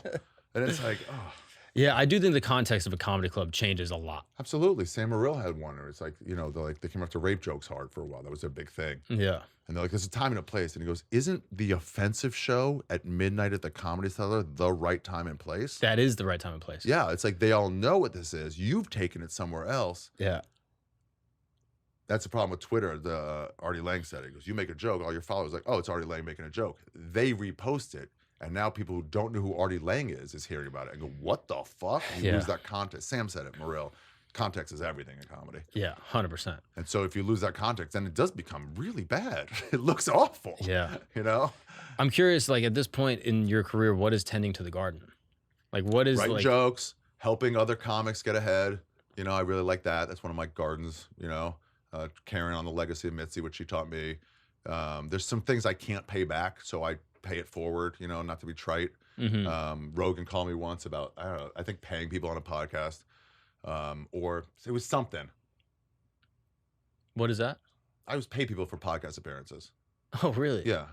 Started with like $50. Once I started getting ads, I was like $50. Then it became 100. Then by the end, it was 250. That's cool. It was just like, I'm making money at this, and I'm making money off you, professional comedian, being funny, which is your profession, for me. You know, it's like if I had to build a deck, and I hired some Mexicans who build decks, I'd be like, yeah, you should get paid for this. That's what you do. If my friend comes and helps me, I'm getting them beers. But anyway, I was like, they should get some. I'm making thousands. They should, for a time. And I paid everybody. Chuck Palahniuk, I remember, the writer of Fight Club. I did a podcast with him. I gave him 100, but he's like, what's this? I'm like, yeah, it's for your time. He's like, what? No. Like, he's almost in his head like, oh, no, I'm way richer than you. Yeah. But I was like, yeah, but it was nice of you. Get yourself a nice dinner. And he was like, yeah, get myself a nice dinner. Thanks. Yeah, $100 is sort of banal, but a nice dinner is nice. No one's just going to not pick up a $100 bill. Yeah. Rogan will pick up a $100 bill. Yeah. It's a universal. That's a lot of money. He'll give it to a waiter at a restaurant immediately after. Absolutely. But he will pick it up. Yeah. So it's just like nice. So anyway, Rogan's like, hey, you do this? I'm like, I'm just trying to pay you back, buddy. I don't know how to pay you back. What's up, guys? We're going to take a break really quick from this amazing conversation with my friend Ari Shaffir. Now, obviously, as you can tell, Ari is an extremely established comedian, very funny person, also Jewish, not that that's relevant. And as you can tell, being, a comedian in today's world can be very difficult. It can be very hard. You know what's not hard? Submitting a claim with Morgan & Morgan. Never in human history has it been easier to submit a claim through Morgan & Morgan. Here's what I love about Morgan & Morgan, okay? You can submit a claim in like 8 clicks or less. It's like buying something on Amazon or buying something on Uber Eats or something like that. It's never been easier. It's not like the traditional way of trying to find an attorney, going through a phone book, Googling a bunch of names, attorney in my area, reading through a bunch of sketchy reviews. Is this guy gonna rip me off? Is he good? Is he bad? You have no idea. But with Morgan & Morgan, it's very simple. They are trusted nationwide. It's never been easier to submit a claim. And here's the craziest part. Their fee is free unless they win your case. That's right. You don't pay any money, $0. How's that sound? $0 unless they win your case. Their incentive is to help you get fair compensation for your claim. So if you're ever injured, you can go to Morgan & Morgan. Their fee is free unless they win. For more information, go to forthepeople, forthepeople.com/Gagnon, Gagnon, or dial #law. That's #529 from your cell phone. That's forthepeople, forthepeople.com/Gagnon, Gagnon, or dial #law from your cell phone. This is a paid advertisement. If you are interested in submitting a claim very easily to a trusted attorneys nationwide, you could check out Morgan & Morgan. So I can't pay Rogan back. He's still way richer than me, so I can't give him the money back. I'll just continue his legacy. And Mity was like, her thing is building this club, but also like creating new comics. She made an area where we can find each other. Steve Simone called it the Island of Misfit Toys. It was the comedy. Like, you're lost, you're in LA. I didn't even know this comedy store existed. That's how unfamous it was. I was looking for the Laugh Factory, and I passed by, and I was like, what's this one? Maybe I'll apply for a job here. So crazy. It's a beacon for lost people, for these misfits, and then they bring them together, and it's like, especially at that time, we were all running it. She was getting there less and less, and it was like, but she built this club so that we could find each other and learn from each other and grow and whatever. So then her one big art piece was the Comedy Store, but that created more art pieces. The career of me, or the career of, Renazizi, or the career of like Joey Diaz, or the career of any of these guys, Brett Ernst, and all these guys are like made by the thing that she made. It's like it keeps going. So I'm like, let me continue that. Let me try to help people. So like they just need the help. So the deal is, young comics don't pay. That's just the rule. They just don't pay anywhere. We're on the road with them or not. They're struggling. They're on the fence of surviving or getting a day job and not surviving. You watch football ever? Mm-hmm. So when somebody's they got the first downs over there, or the touchdown, and it's 4th down, and they're dancing on the sidelines, they're leaning out, and they just got to get over that. They're trying to stay in a little bit, and if they get out of bounds a foot before, it's 4th down. Other team get it, you lose the game. If they just get over, sweet. Now we got 4 more downs. We can kill the clock. Whatever it is, It's just 1 foot. It's just 1 foot. And all these comics are so close to quitting. And so, when Rogan getting me a fucking sandwich, Bobby Lee buying me a fucking sandwich, like those things keep you in an extra day. That's all you need. It's like eventually it's gonna work, but if you get a kid too soon or something like that, or the bills pile up, eventually your dad's like, hey, I can get a job for you back here in Tucson. You're like, all right. Yeah. So it's like young comics don't pay when you're on the road with them or not. That's just the deal. Now things are different with podcasts. These young comics are making far more than I am. You know what I mean? So it's like you're paying. You're funny. driving a Lamborghini. But yeah, seeing people that need it and Mm-hmm. just trying to help them out. So I try to do with specials now too, where I see these guys who have no idea how to do it, and I've gotten lucky because I've over the years, I shot stuff with Comedy Central and my own, and like I just know from experience what you're supposed to do. Little tweet, you just gotta share with each other. Yeah, it's such a shame when you see a really funny comic have a not funny special. Yeah, and you want to be like, hey, can I help you make your thing better? So it's like, especially the guys who aren't gonna do the work, like Big J. I'm like, give me the fucking reins. You're gonna fuck this up. And so it's like, let me show you how to do it. Yeah, And you just because it's like the other option is your friend fucking up the thing. yeah, And I've seen people do it. I let's not name names, but there's guys whose special isn't as good as they are, and it's because they let Comedy Central or HBO or Netflix choose where to go cheap, where not to, or what's important, and it's not a universal thing. What's important to some comics is less important to others, and like, bro, I see Schultz do it all the time, and that's something he'll never talk about or whatever. But like, there's a young comic that's working on a special that they're producing themselves. mm-hmm. They'll DM him, and he'll be on the phone with them 20 minutes. Yeah, that's later. what he did with me. I had a clip finally. Oh, really? Maybe pre-COVID, maybe post-COVID. I don't know. Right around then, it was like, hey, this is a good, fun crowd work or topical clip. It's not going to go in anything. And I was like, he's good at it. I was like, hey, you should know anything? Send it to me. I'll show it to you. He goes, okay, you got to like do all the tweet. You got to zoom in on the face first. You got to make a big block letters so they can see a title. You need a big title. Like, oh, okay, cool. He goes, let that fill up whatever the algorithm was then. He's very in touch with it. I was like, cool, thanks. He goes, no, send it to me. I'll show you. And as I sent it to him, he's like, oh, let me just send it to my guys. I'll just whip this up for you. But then follow this like prototype from now on. Mm-hmm. And then in my special, it was just like, he was like, how's your trailer coming? I was like, trailer. What do you need a trailer for? And he just was like, bro. And he was like, he just took the reins. That's Same awesome. shit.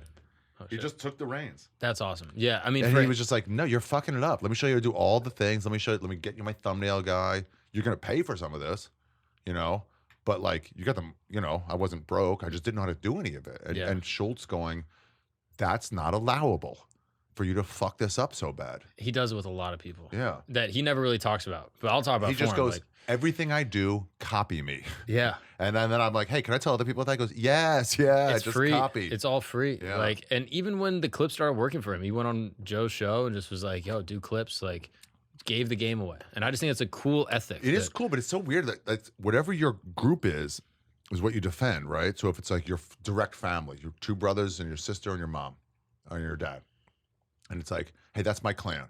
And then it becomes like, the world becomes bigger, and let's say you moved from Orlando here. There's another Orlando comic, black guy who's around. Preacher Lawson. Preacher, yeah. Yeah.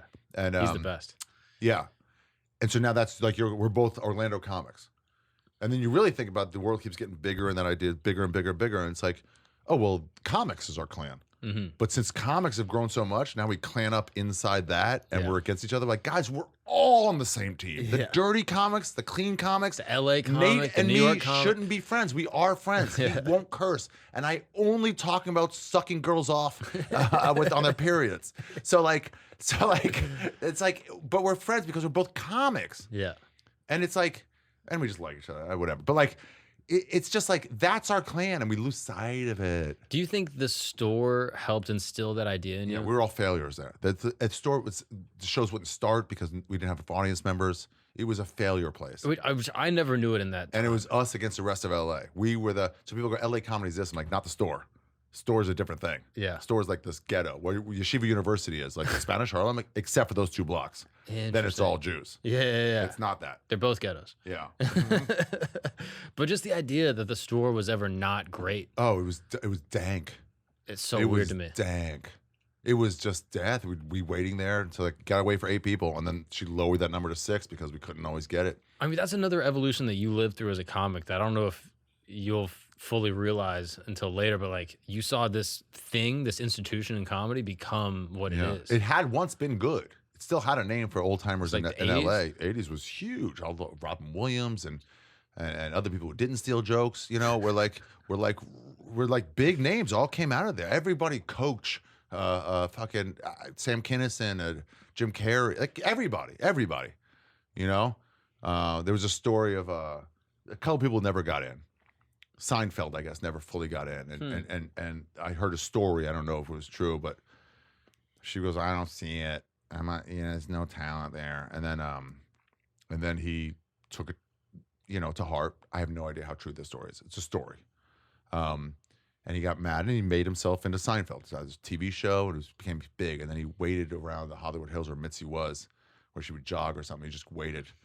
And when she passed by, he goes, "I don't have it, huh?" And she goes, "I still think that." It's just like, Oh, that's funny. yeah. It was such a cool place. We could just learn from other comics. There was no stakes. Yeah, the lack of pressure seems really nice. The Monday, Tuesday, Wednesday, Thursday shows were so important. Even once we got past, it was just like, we all decided, we're like, me and Renazizi and a few other people were like, Matt Egger, we're like, hey, these have to be new jokes nights. Because when are you going to do new jokes? It's like packed crowd. Well, I can't do it here. It's like, okay. It's like empty crowd. It's like, oh, the only thing that'll work is like jokes that have worked already. And it's like, no, no one's here. Especially when the talent coordinator wasn't there. It's like, you got to do new shit. You got to work on shit and fail here. We really leaned into failing as a real method. So I hate when club owners of any kind will be like, that guy did bad. And it's like, it's not the results. My friend is a girls leadership, probably the smartest person from my high school.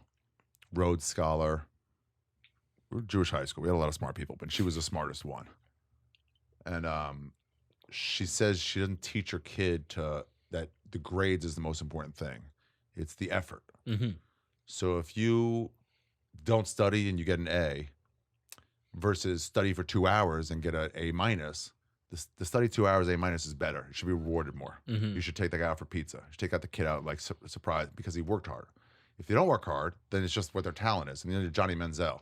And then it runs out at some point. The talent won't come with the work ethic, which is why every Asian fucking laps us because they study. They get to college and like, oh, I've been doing this. Yeah, the resilience is like the most, that is the most intangible characteristic that'll probably lead to the most success. So what you want as a club owner or a booker or whatever is someone trying new shit, which means they're going to fail. It has to be on the table because if you can't fail, you can't really find where the line is. You gotta like step over it, and I'm like, okay, pull it back 10%.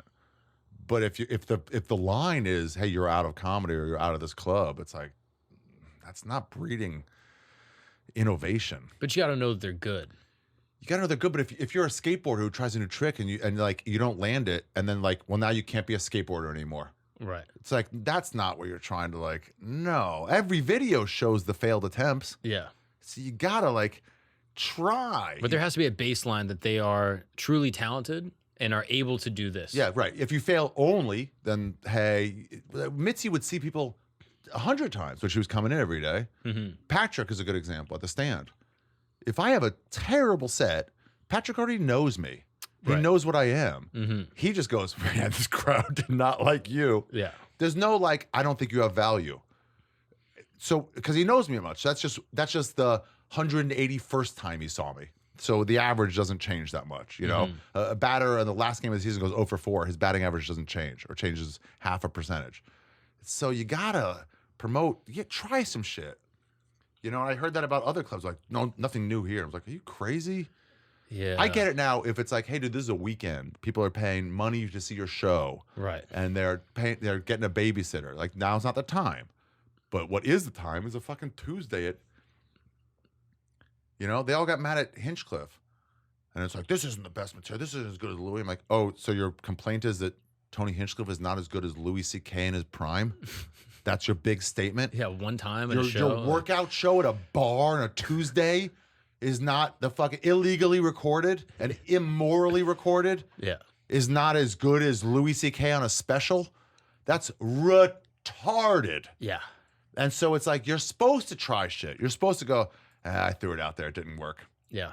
And that goes for all art forms. I think that goes for anything. You shouldn't do a Hail Mary at the end of the first half because it might get intercepted and affect your fucking stats. Yeah. No, throw the fucking Hail Mary. It's your only chance to score. Yeah. The buzzer's going down. Chuck it at the net. Chuck it. See what happens. Well, it's going to affect my 3-point percentage. It doesn't matter. What's the point of all this? Yeah, that's an interesting point of weekday shows over trying shit. Try shit out. Tweaking. And then not always. Sometimes you're like, now let me run this a few times. And that might have been like the most like stressful point in like my short career so far is like when I first started working with Schultz, it was like, okay, I just moved to New York. Schultz is like co-signing me. And now every show I went to, I was like, eyes are on you.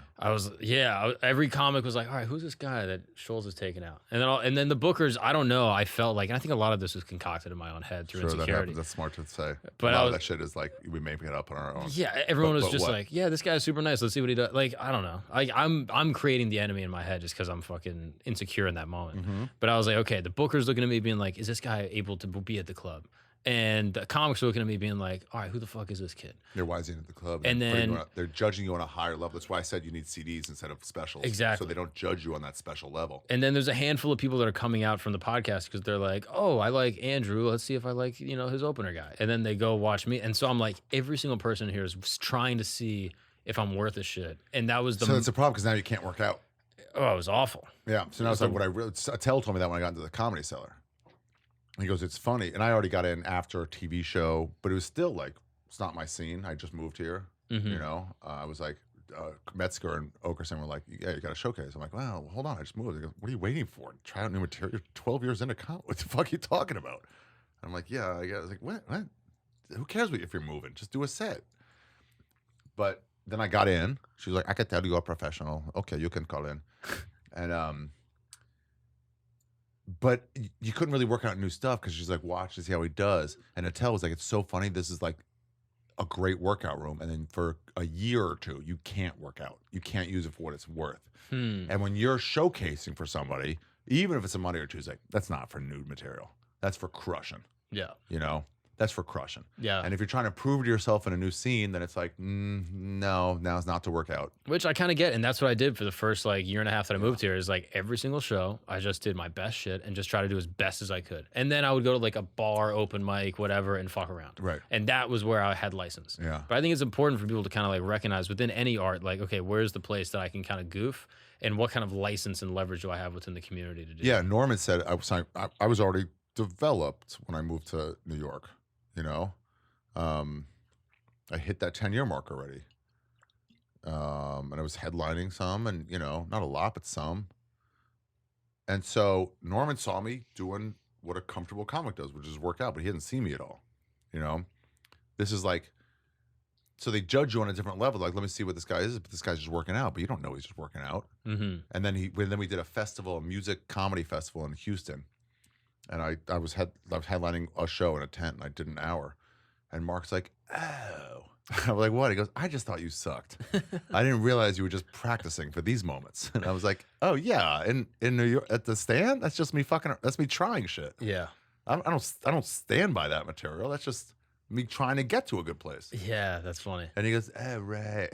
And it's like that. It's like the first time they see you, that's everything. So something Kyle Kinane was really good at. This is very inside baseball, all this. Kyle Kinane at comedy festivals would crush.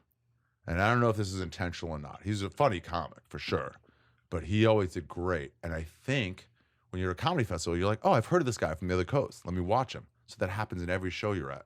Let me watch this guy. Oh, this guy's Schultz's guy. Let me watch him. A comedy festival, everyone's watching. So there, it's like a showcase. And Kinane would come out and try to slay, and he's winning votes from both coasts. And everyone else is like, oh, I don't know, I'm just in Maui. Let me just fucking, fuck around. It's like now people are seeing you and going, Me and Tommy Tiernan once at the Toronto Just for Laughs, the old festival they had, we saw the Mighty Boosh guy. Yeah. I forget his name. And we got in a shuttle. We went to go see him. And he had seen me at the Nasty Show once. He's huge, Tommy Tiernan, Irish comic. And he goes, you're a comic, right? I think I saw you. It's okay, let's watch. We watched. He did mostly crowd work the whole time, fucked around. And we were both like, that fucking sucked, man. We both came. We both went across town to go see this guy's show to see what he'd be doing. and he just kind of fucked around. And it wasn't that it wasn't funny, but it's like to comics, seeing crowd work is never going to be that great. We see through the magic. So I'm like, I want to see what kind of comic you are. And it was like, come on. So at festivals, that's my advice to you. Crush. Yeah, go for it. Yeah. That's your showcase. You're showcasing who you are, not just like practicing then. Yeah. Did you feel nervous when you were doing those auditions? All the ones at the store and at the cellar? But at some point at the store, it was like, here goes another one. I'm not getting past. You know, she was just showing up. The first one, quite nervous. By the end, I was like, fine, whatever, here. And then it was just, let me guess, I'm not ready again. You know, it just wouldn't matter. I had to get to Zen about it because I was like, how come that guy got past him, not me? And that lasted for a couple of years. And then it was like, oh, it's not them or me. It's just them and not me. She could have passed me also or not. Their getting past has nothing to do with me. So good with them, especially a friend for getting in. There wasn't one spot a week open when they got it. Could be 7 people got past. Could be 0. And you never held animosity? In the beginning, I did. And then I realized it has nothing to do with my success or not success. Like literally there were as many open spots as needed. So them getting past didn't take away a role. If me and you are up for the same part on a big movie for, you know, a guy with great hair, you know, then it's like either you get it or I get it. And if it's down between the two of us, good luck, but I hope you don't get it because I want it, you know. It wasn't that was showcases for Mitzi. It was just like, I'll pass anyone who's ready. So it was just like, oh, she's putting me through it. So good on my friend for getting it. It took a couple years, then I got zen about it. But and when you started going on the road with Rogan, was it because you were standing out at that time, or was there some other like component to it that got you in that spot? Joe and I fight about this a lot. I think, I mean, you look back on yourself at 4 years in, and you probably go like, that guy sucked. Yeah. So I look back at me back then, and I'm like, Joe, that guy sucked. That guy sucked. He goes, no, Ari, that guy didn't suck. He showed something. There was something there. And I'm like, dude, I cringe when I see it. He goes, you cringe because that's you now, looking back at you then. But you weren't a headliner. You were an opener. I just needed you to do a way better job than the fucking local would do. And you crushed any local. You were way better than them. And I was like, dude, I fucking sucked. You just liked me. And he's like, I just disagree, Ari. I disagree. That's not my perspective. He goes, you just crushed. It was immature material, but you were a mature person. So like, of course you're going to do jokes about that kind of shit. That was who you were. The guy who can't get laid, the guy who's seeing the world like wide-eyed, you know? You date a 22-year-old, they go to Korean barbecue, they're like, wow, they cook at your table. You date a 42-year-old, they're like, I've had better. Yeah. You know? And it's like, so it's like, yeah, he saw something in me, and I don't know if he saw me open mic nights. Rogan used to come to open mic nights at the store. He'd sit in the back. Yeah, he knew. He was like, that guy's funny, that guy's not. He watched us. It's like to give advice or just because he loved it? Nah, he just liked comedy. He would like show up early. He was in the area. It's like, I'm gonna go by. He's like, and then so the store it's different than anywhere else. There's a direct line between employee and theater act. There is, I used to wear that shirt. I wore it and stood at this shift. Bobby Lee was on Mad TV. It was one of the bigger guys. I stood there and had to tell people they couldn't get in without an ID, and I yelled at for it, just like you're getting yelled at for it now. There's a direct line. Kinnison wore the shirt, you know. It's just like, and then they became this massive, you know. I think Dice worked the door. I'm not sure, but was Sebastian the door guy? Sebastian, I believe, he was definitely started with us. I don't know if he worked the door.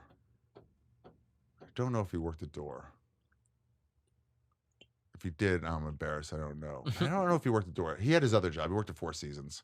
Oh, that's right. So a lot of the guys like, I can't. I got this other job. He would run out. He'd take a break from the Four Seasons. Like, let me go to the bathroom. Run to a spot. Go back. Oh, he got past. He wasn't good yet, but he got past. He figured one thing out. He figured out smile because he was angry, but he wasn't real angry. He was fake angry for effect. But the crowds were like, what? And then he figured out a little bit. If I just smile, they know I'm just fucking around. You know, can you believe this fucking orange microphone? I know you're not serious, but if you didn't know, it's like, what the fuck? Yeah. And he figured out a little smile here or there, and then it was boom, boom, boom. No stopping him. That's so cool. Yeah, it's so funny seeing that guy struggle to biggest comic in the world, you know, among them. But that happens at the store where there's so much proximity. Yeah, and that and so pipeline we've all exists. been door guys. We've all been like, hey, can you park my car? It's you're just respectful of that thing. It's not like I'm better than you, employee. It's like that employee's a comic. Don't do that. So it was that. Rogan was never a door guy, but there was just that respect there at the store. We're all in this together. We're all just comics trying to write a good dick joke, you know? And so he'd come, he'd see us and whatever. One time we had a game we played for the employee section. Employees got to do 3 minutes on Sundays. Sundays got moved to Mondays. Back then it was Sundays. And we had this game's like, pick out of a hat this week. Everybody put their name in. You pick out of a hat and you do that other guy's act next week. It was fun. I picked Jason Lucas, this guy from like I think West Virginia. Where's he from? So I wore like overalls. I was like, you know, go real caricature about it. Rogan was there that night. He goes, "That's funny. That one guy was as funny as he's ever been because he's doing someone else's act." Which is really interesting. It's like an interesting writing exercise. Yeah. What's my take performance with your material? Yeah, like I'll do that sometimes writing with people where I'm like, okay, if you were to do the joke, what would you do? And then all of a sudden I'm like, oh, you would set it up completely different. Right. Which means I can use some of that angle wise. Right. I'm like, oh, I understand how I'm going at it this way. Yeah. But when you completely change the setup, it changes the joke. I get what you're doing. And we'll just do it in the room. I'm just like, oh. Yeah, Rogan would sit in the back. I remember Carlin one time sitting in the back. George Carlin would sit in the back. Getting off. Jeff Danis got off. He crushed. And George Carlin was like, hey, good stuff, man. He knew who he was. He knew what he meant when George Carlin said that, but he wasn't saying it to everybody. Wow. He was saying it to people who he thought did well. I mean, that's so cool. So cool. It tipped me $20 once. Carlin? Yeah. He was doing a run a month at in the main room, Thursday through Sundays. And we had to go get Greenblatt's for him and go get a deli. So I was like, there's Mr. Carlin's like, relax. I didn't know his whole legacy then. I'm like, this guy's a fucking degenerate fucking, you know, psychedelic fucking hippie. Yeah. Of course you don't call that guy Mr. anything, but he was like, here's something. I'm like, oh, the comedy store paid for it. He goes, I know the comedy store paid for it, you idiot. That's for you. And I was like, all right. That's in a so fun funny. way. Not he wasn't yelling. Yeah, Rogan would show up. It was cool. He's probably just playing pool in the area. He goes, let me stop by the store because it really was a clubhouse. We'd show up daytime. We'd say the store would close at 2. We'd stay there till 4. You know, we had the parking lot. We'd smoke pot. We'd fucking talk. We'd shoot the shit. There was houses above the comedy store. I remember we were all there, and Rogan, it's one of the funniest lines ever. And so somebody bought a house up there. They bought it, a rich Hollywood Hills house that looked down on the store and all of Hollywood. Great view, but you didn't visit at night. And there's Brody Stevens literally playing drums, you know, that we're all yelling and screaming, and it's 3 a.m. And they're like, what the fuck? I visited this house 10 times. This is every night. This is Tuesday night at 3 a.m. And we're all fucking screaming and having a good time, you know? And we don't even know somebody's up there fucking losing their minds.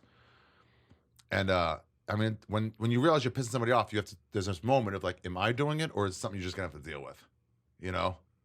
It's like, I'm sorry this bothers you, but I'm in, you know, like we have very thin walls in your apartment building, and someone's like, hey, I can hear you. I'm like, I'm talking at a normal level. That's what it is. You're gonna have to deal with this. Or, oh shit, I was screaming it on my phone in a bar. My bad, everybody. You realize you were at fault. And so somebody's like, hey, keep it down. So we didn't even know they were up there. And as they were going, I mean, literally, Brody is playing buckets with drumsticks, playing it. We're all fucking having a good time. And somebody goes, you do it. So keep it down. I'll show you what Rogan did. We're all talking. All right. Hey, can you keep it down? Move! It was just like, this ain't we didn't even know they were up there. As it was saying it, he realized everything, and he goes, oh, this is never going to stop. If this bothers you, you got to get the fuck out of here. That's so funny. It was so great. It was so great. Those are the funnest times in the world. And then he'd be like, let's all go. I'm taking you guys to the fucking Standard for food late night. Food we can never afford. And who would pay? Rogan. Oh, really? Yeah. One time I had to like, I was new. I didn't understand. I was like, why are you paying? Like, I get it, but also this is strange to a regular upbringing. Bro. So we're at Carney's, which is just like, it's close to the store. It's a hot dog, chili dog place. And way cheaper. And I'm like, hey, let me pay. I was with him and Eddie Bravo. Like, let me pay. He's like, no, you don't have to. I'm like, dude, come on. You paid the last 3 times. Like, and this is one I can afford. Like, let me pay. And he goes, all right, man, thank you. I appreciate that. Did that a couple times.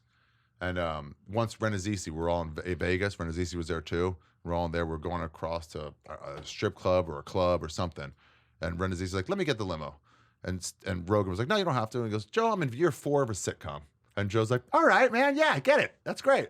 You know, he's like, I'm doing well now. Oh, that's so cool. Yeah. And you want to be able to. So Joe's like, okay, sure, you can pay for that. And then we sat down and he goes, hey man, just so you know, I'm not trying to like put you in your place to pay. That's a thing of like what you put on things, you know, it might not be true. He goes, I'm not trying to put you in a place to try to act like more of a man or anything. It was just like, this meal that you bought me is difference in like income. It's like a quarter to me. Yeah. It's like I'm paying a quarter. So when I offer to pay, it's not because I'm trying to like be dominant over you. It's just like, it's free for me. Yeah. You know? And I'm also grateful about the other 5 times. Right, exactly. Yeah. So he's saying that to me, and it's like, okay, he goes, I do appreciate it. Thank you. Yeah. Thanks for paying. But like, just so you know, it's not a power move. Yeah. It's just like, I want to help you out. You're so close to the goal line. I'll let you get your first down. Exactly. So like these young comics, you just have to pay for them. Yeah. Colin Quinn said that in it's a keynote address at Montreal one year. He was talking about everything. It was a really good one. He goes, industry, if you got it right half the time, then you should open your mouth. Okay. You get it right 0% of the time. Let us just make the shit we want to make. But he said another thing. He's like, and comics, quit being cheap. Quit being cheap with young comics. Pay your openers. That's awesome. Yeah, and you see it. Some guys are just real cheap with it. Yeah. You know, and then you gotta be like, dude, what are you doing? You're getting a reputation. I remember actually when Preacher Lawson came back to Orlando after doing America's Got Talent. And we were like, I was probably like 2 years into comedy, just like living in Orlando, doing my best. And we all went to Gringos Locos. It was like a taco place. Yeah. And we literally just like go in and he goes last. And he's like, hey, everyone order, I got it. And I remember being like, this guy's low. Dude, that's gonna be like $60. It was literally like $100. Yeah. And I was like, why? This guy's so rich. Yeah. And then he just paid for everyone. Like it was like me and like 8 other comics, like open micers. And I just remember being like, damn, that is so cool. It's so cool. And you can do all these things on like 2 levels where it's like, one, a self-serving level. It's like, no, those guys are gonna have his back, you know, when it comes to, or he's not even thinking about that. He's just going to go, it's the right thing to do. Yeah. It's like if you see some old lady fall, you don't go, let me help her up. So one day she's going to help me if I ever. It's just like, no, just help the old lady up. Hold the door open. It's not about getting anything back. Yeah. He didn't do that for like returns. Yeah. And I think the store just created a great infrastructure where you saw everyone struggling. You were struggling. People saw you and you were struggling. And it like creates a very upfront, apparent system. Whereas like, I don't know, maybe now it's a little different where everyone's kind of hustling in their own little corridors. Yeah. I was talking to Colin about this. But LA actually is one of the cool things about LA is a good city to be broken. Because no one judges you for being broke there. Because the biggest stars were waiters, you know, for a short time. Not all the child stars, you know, Sure. but like a lot of them were waiters. So we're like, I can't because I'm out of money. No one's like, what?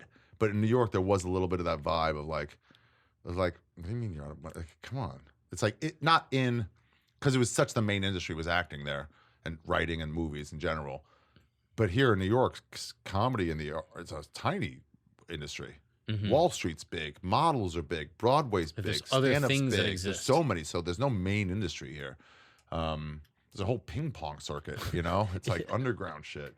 So it's not okay to be broke here. Yeah. But it was there. And so that's nice. So it was like, let me pay. It's okay, don't worry. Like, don't feel bad about this. We all went through it. Ralphie May, this is the fun years. This is the best years. Yeah. You're broke. That's not the important thing. These are the funnest years. Who were the people when you were there that you were most concerned about following?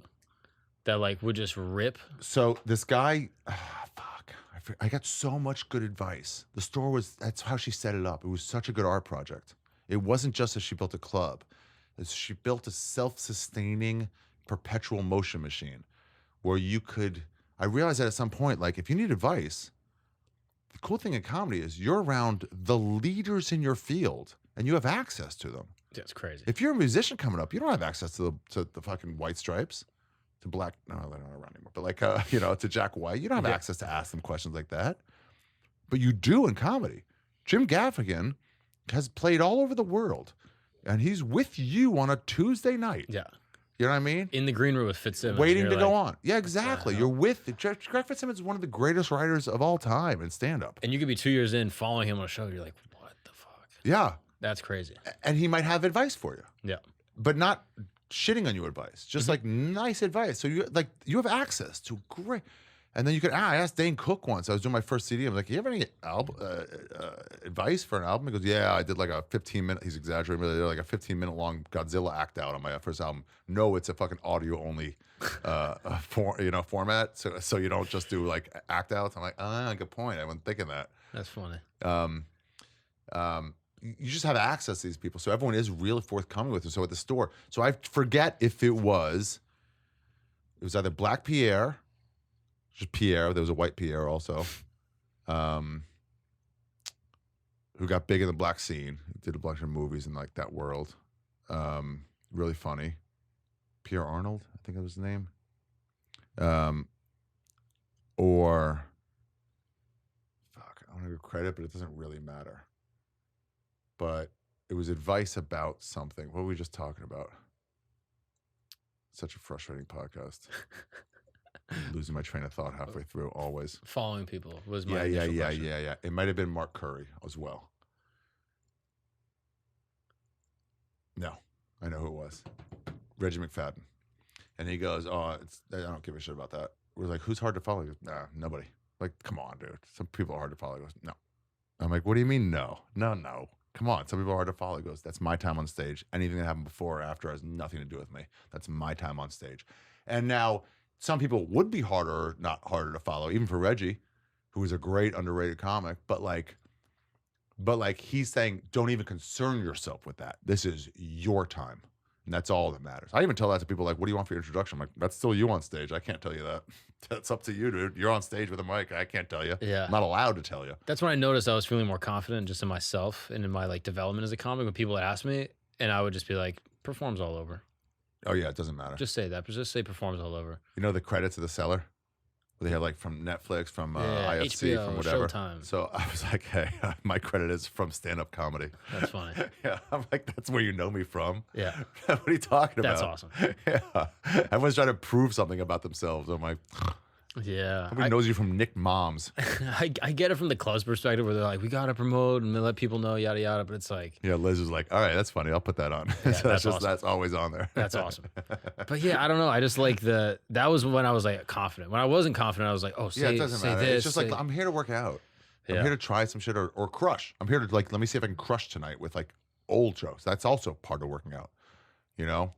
But like, yeah, exactly. Like, who cares about the fucking hype?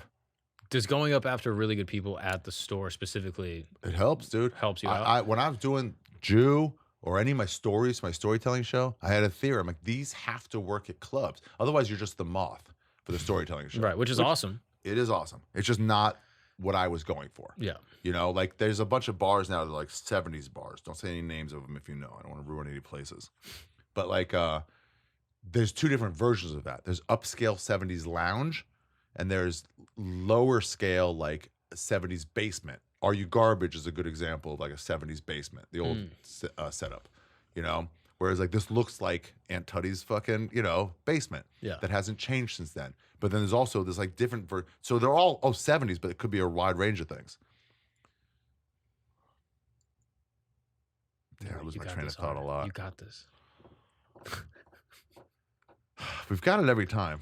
That's pretty cool. There's 70s bars. Yeah, there's 70s bars. So there's different versions of that same thing. Following people. Working out after really good people. Oh, yeah. So The Moth is a great storyteller show. God, every time we got it. Us, every dude. fucking time. Look at us. I'm going to piss on this table. Please don't do that. So The Moth is a cool story. That's not what I wanted. What I wanted was party stories. We're like, Mark, tell him about that time you went to fucking Amsterdam. Tell him about the time you went to Morocco with that guy. Tell him. Yeah. That's what I want over this. Like, when I say The Moth, is how I sum it up. I go, the end is everything. And that's not just the day I lost my watch. That's the day I lost my innocence. And that's The Moth, you know? And they'd have an occasional, my style of joke, of story. But not that often. And my thing was like, just tell a ridiculous fucking fun story. Drugs and booze and shit. But I was like, if they really want to work well, they have to work after Bobby Lee at the store. They have to work after DeLee at the store or Rick Ingram at the store. People that would just fucking crush. They got to work here or they're not really that good. And the same thing with all the Jew stuff. Every one of these bits individually had to follow Mark Normand at the stand. That was just who I had in mind. But it meant Norman, Schultz, fucking anybody who crushes. You know what I mean? It meant that. These have to be able to work when they don't know you and you're not doing in context of a whole thing. So even if it's like, oh, an hour in, they already know you, so this joke can work. It's like, no. This joke worked on its own after Big J. 0 to after 100. Soda. Yeah. Exactly. Right away, they saw this, and now I'm doing a fucking deep theory thing about Judaism. If it doesn't work here, then it's not good enough yet. Yeah, that's an awesome perspective. Because otherwise, it is a one-man show, which isn't bad. It just is a different thing. So, yeah, exactly. It's a different thing. But I look at like Tosh for that example. Like Tosh is my favorite comic ever. He's great. And just being like any of these jokes, he could stop the whole show, restart it, and they would all go to 100 by the end. Dude, he crushes. I don't know how he got underrated with a fucking hit show, but yeah, I mean his show just wasn't as good as he was in terms of stand up. Like the show was fun, but it was he just was one of the first fake angry guys. That sounds demeaning. I don't mean it that way, but like a stylized anger. Mm-hmm. It's like, fuck these women. They think they're better. It was like, Louis was the first one to like treating children as adults. Yeah. You know, and the over the top anger. Brody did it too. And it was playful, but it was playful. That's why I call it fake anger. Fake has a bad connotation, but it was like he wasn't actually angry. Yeah. He's letting himself get angry, and the crowd would tune into it. We know you're not this bigot. Yeah. You're just like saying this stuff. Yeah, he was at the improv and stuff. He never really came to the store much that I saw. You would see him in person? Oh, at the improv all the time. Oh, that's so cool. Yeah, right, yeah. I've never seen him in person. I'm flying to Tennessee next month to go see him. Really? Yeah. Like, I'm just such a fan, and I listened to him growing up. We're both in Florida, and I like felt some connection for that. Does he live in Hawaii now? I think he's like Malibu. Yeah, he just splits time. Just surfs. Yeah, just surfs and does casinos and just gets money. And yeah, he crushes. Bro. He used to just crush. Comedy Juice would come in and just fucking destroy. But those guys are great tools for you to be like, for any of us, I mean, like, sweet, let me go after that guy. Yeah. I mean, Attell does this at the Cellar for the longest time. I don't know why. They put him on second to last and me last. It was Big J's spot for a while. And the night when Big J wasn't there, it was me. And I'm like, why is Attell not last on the Late Show? But all right. And Attell would go, hey, do you want to switch? Do you want me to go on last? And now listen, if he's doing the bumping mics before it happened on Netflix, him and Jeff Ross would like go on together. Yeah. And they do about 45 minutes. Now it's a time issue. I'm like, if you're doing that, yes, I'll take a switch. But if it's just Dave Attell crushing as Dave Attell as the best comic in New York. Doing 15-20. Yeah. And it's a Wednesday. No, dude, I need this rep. I actually would pay money to be able to follow you and fail. Yeah. Because you're going to be better than me. Yeah. So it's like, no, I'm good. I'll do it. One time One time we had, anyway, I've told this before, I think, but like, he was like, hey, you want to go before me? I'm like, no, it's all right, man. I'll take the challenge. He's okay. He's nice enough to ask. Then Chappelle comes in, and everybody respects Dave Attell. Everybody. There's no one who doesn't. Chappelle comes in. He's going to go on. He could do 3, 4, 5, 6 hours. You have no idea. And he comes in. He's like, hey, what's up, Attell? I'll just say the last name because they have the same first name. He goes, what's up, Attell? And he goes, hey, nothing, Chappelle. How you doing? They were saying Dave and Dave. And he goes, you going on yet? He goes, not yet. He goes, oh, cool. I'll go after you. And then we were sitting up at the stoop, me and Attell, and I was like, that's cool that he, like, you know, he doesn't have to, but it's a guy who respects you enough to go, to not even just, much to make sure you haven't gone on yet. And if he says, oh, you haven't, then I will wait. Goes out of his way to make sure he's not bumping who he looks up to, you know, because you called in, Attell. I didn't. And I was like, that's really cool. And he goes, yeah. He goes, do you want to switch now, though? I'm like, oh, fuck. Yeah, I do now want to switch because he's going to bump the shit out of me for 3 hours. Oh, that's funny. And I'm the last one on at fucking 1 a.m. And now it's going to be 4 a.m. And I'm like, yeah, I'll take that. So now, meanwhile, Chappelle goes upstairs. And he's just like, he just, you know, doesn't know me. It's fine. Shouldn't have known me. I was still pretty new. And he looks over the list, and he's like, from what I heard, people go like, he's looking at the list, he sees it, so he's like, who's, let's assume he said it the way who's Ari Shaffir, you know? Like Ari Shaffir. It's like, he's a comic here. He goes, well, he's about to get fucked. Because he's like just joking around. He's like, I'm going to do 4 hours. And then he comes down, I'm on stage, he comes downstairs, and he looks, and he goes, wait, who's this? Because he saw the guy who went on before me. And he goes, that's Ari Shaffir. And he goes, And he realized, oh, I switched with Attell. So Attell will go after me. And I got off stage and he just goes, well played. That's fun. Yeah, he's not even mad about it. He goes, you did it well, dude. Yeah. Heads up play. High IQ play in the middle. Okay, yeah. Have you ever heard the story of who followed Michael Richards after he said the N-word at the Laugh Factory? Who was it? I used to work at the Laugh Factory. I was an intern there when I was in interesting. college in 2017. I interned there for a summer. And I heard a story. I don't know if it's true. Johnny Sanchez actually told me this, I think. Okay. He told me. He worked both rooms. Yeah. Apparently, Michael Richards goes up to the Laugh Factory. He goes up on stage. He's doing good his first like 5 minutes because he's famous. Everyone's all excited. Doesn't necessarily have like the perfect stand-up chops that night to like really hold, you know, the 15, 20-minute spot. And he starts kind of not doing so hot that night. And there's a couple, like a black couple in the balcony that like just sat down and they were like ordering drinks, like just as they sat down in the middle of his set. And he just loses it. Starts going off, yelling the N-word. You've seen the video. It's crazy.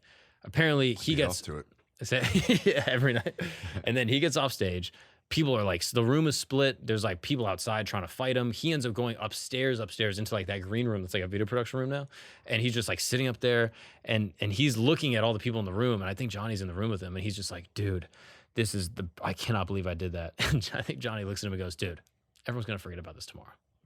He just goes, dude, don't even worry about it. Apparently there's news people outside now. And he's just like, oh my gosh. But Johnny's like, dude, we're going to cut the tapes. I think the Laugh Factory was rolling tapes at that time. They're like, we're going to get rid of the tapes. This never happened. Everything's fine. It obviously gets uploaded to fucking TMZ or whatever. And then the rest is history. But the show apparently goes on. And apparently the person that goes after Michael Richards in a half full room of all these people after a giant freak out and people left and got refunds was Jim Gaffigan. No, really? Apparently. I got to ask him about that. Please. I would love to know if this is true. Apparently he goes up after him, goes up on stage, grabs the microphone, and everyone's kind of like chattering. Because comics also like, I'm here to do a set. I don't care what happened. I gotta go over this bit. Yeah, because the show's gonna keep happening. I gotta do this spot, and I have another spot down the block. So he's like, I'm just gonna go up and do my time. So he apparently walks up on stage, grabs the mic, the whole room kind of gets hushed. Everyone's kind of looking, and they're like, and he just goes, so who here wants to hear some racist jokes? Or something like that. And apparently it's like the whole room goes crazy and then he does his set and has a great set. Pop the attention. But just crazy. You have to follow one of the most insane mishaps. I heard later that night, I think Brett told me he was in the Comedy Store green room. Later that night or the next day, I don't know. I think it might have been a couple days before it came out. But it might have been later that night. He'd go over to the store and he's like, and Brett's like, what? He goes, just nothing. Just some shit he said at this Laugh Factory. He was bad. He goes, whatever. And it's like, damn. Oof. Yeah. Yeah. I mean, that is like, what's crazy is that the other most infamous like comedy moment you were in. Oh, that was a good one. Yeah. Isn't that crazy? Yeah. You were telling us after Flagrant, this is one of my favorite things. You're just like, during Rogan tearing apart Mencia, and you go on stage in the middle of it, all the comics in the back are like cheering. Yeah. And that's the part that's not on video that people don't see. Yeah. Is that all the comics in the back that were like getting bullied by this guy or whatever, for whatever that time period was, were like, hell yeah. Yeah. Yeah. Let me say this though, with you ever read So You've Been Publicly Ashamed? I've heard of it. I've never read it. It's a really good book. I read it a long time ago. It said they did away with stocks, you know, when you put your head in the whatever, they did away with it. And the thought was it wasn't effective, you know, as a deterrent. And then they realized, no, it was actually far too effective. People, after they got out of the stocks for like the afternoon, had to move. They were so embarrassed forever that it was like too much as a punishment. You're just like, well, you're not getting tomatoes thrown at you now. It's like, that shit didn't go away. So this Mencia stuff, I got to say every time it comes up, like we can discuss if you want, but like that guy suffered more than people think. It's not like it justifies any of it, but like it's been taken care of. You know, when people get out of jail and you still yell their crime at them, it's like, yeah, I just did 5 years in prison. Like, and then you're still yelling about it. It's like the punishment was correct and pretty harsh. And I think it's just kind of that shit's done. So it got taken care of. He's not around bothering anybody anymore. You know? Yeah, he'll never be normal. He'll never not have thoughts of insecurity and whatever. And again, it's like, it's not just like he fucked up. That was his whole thing, you know, built off that, but it got handled. Yeah. I mean, it's cool that comics were able to handle it and it was just dealt with. Mitzi never got involved with stealing. With that being said, we can go into it. She never got involved with stealing because she was like, it's not up to me. I don't know who stole from who. I've seen too many, I'm sure. People accuse someone of stealing, but it was just like a similar like premise, you know, but going to, I have the joke about Mission Impossible. It's like, but mine's about Tom Hanks and yours is about Tom Cruise and yours is about the title Mission Impossible. It's not. I do feel like Twitter has demystified a lot of this. Yeah, because like it's my joke. It's actually 800 people made it at the same time over the whole world. Yeah, and it forces people to dig a little deeper, I feel like. Where now that you're like, okay, yeah, we're all kind of talking about similar things. Yeah. Yeah, exactly. And that helps. But so she was like, I don't get involved in this because they would go to her. They would tell. She was, you know, the owner of the club. It's like, hey, that guy stole my jokes. Handle it yourself. And it was like, well, that means someone's going to beat up. And she'd be like, right, I know. Handle it is what I'm saying. I'm not getting involved. The comics will figure it out themselves. Did you go to her funeral? Yeah. Yeah, I was, not her funeral, her memorial. I was in Australia at the time. And I was like, shit, I might have to fucking leave Australia, go back to LA for that, and then go back to Australia. Because I was like, can't. This was one of those, you got to pay your respects. There's some shit like, I'm on the road. I wish I could come, but I can't. And there's others like, oh, you just have to.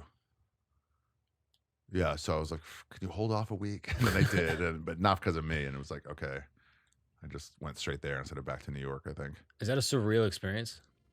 Brought a lot of people back together. Like every comic probably from the last 30 years. Yeah, they all knew her at different stages of her life, too. I mean, I never partied with her, you know? A lot of these guys did blow with her. These guys fucked her. It was a different time, I think, the prior time in the 80s and 90s even, when she was still pretty wild. It's so crazy. I just knew her as an old lady, a very motherly figure, and they knew her as a very, like, one of us figure, you know? Yeah, she was nuts. She was nuts. She was a cunt in like one of the best ways possible. Really would drive you. She figured whatever it was to drive you. She'd drive some people out. She was making wrong ideas all the time, but it was always to drive people forward. Yeah, she ruled. It's so funny. It's so funny hearing people now talk about like the comedy stores not enough women or it's like, it's like they have a lot of good women. They have a lot of funny women. It's like, I don't know, show some.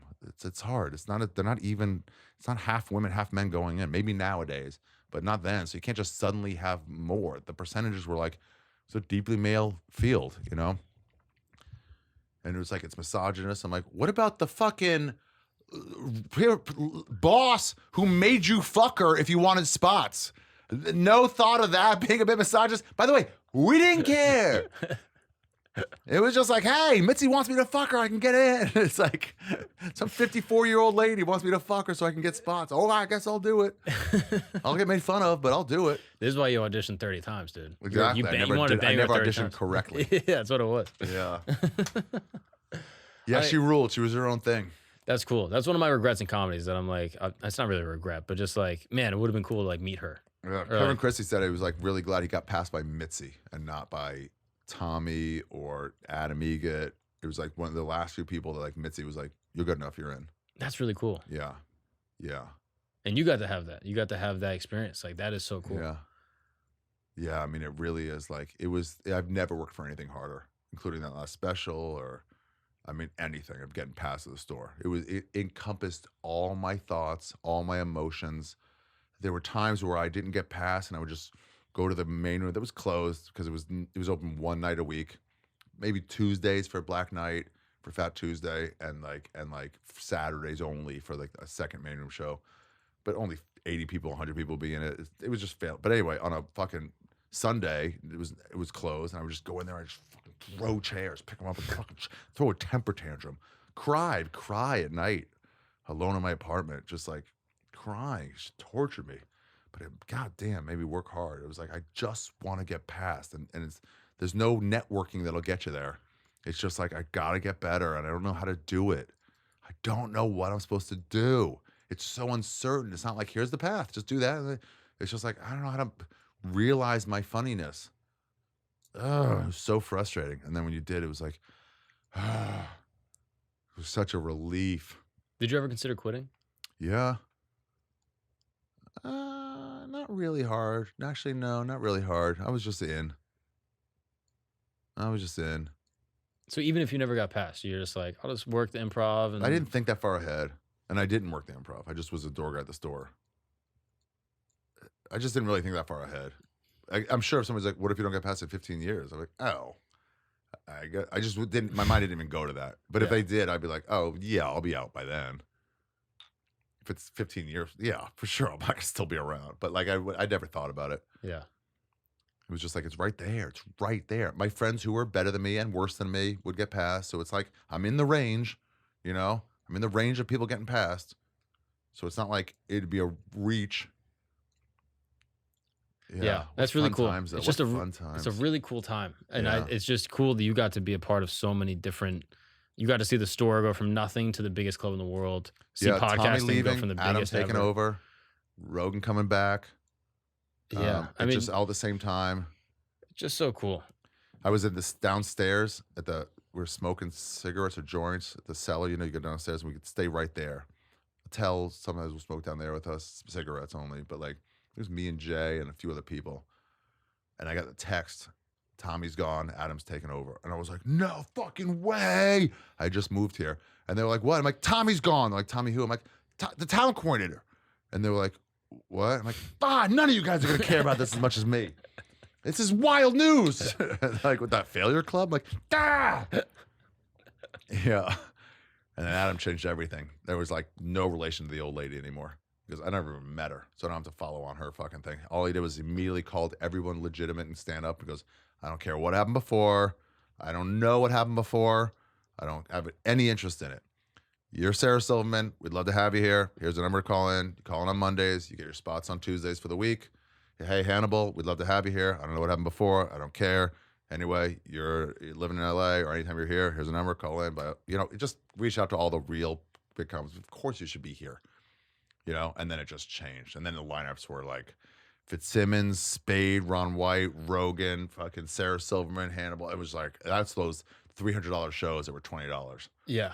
You know, you'd see, I was in LA. Here at the Cellar, me and Liz would look at these lineups and like, what the? I mean, it's a benefit show for cancer.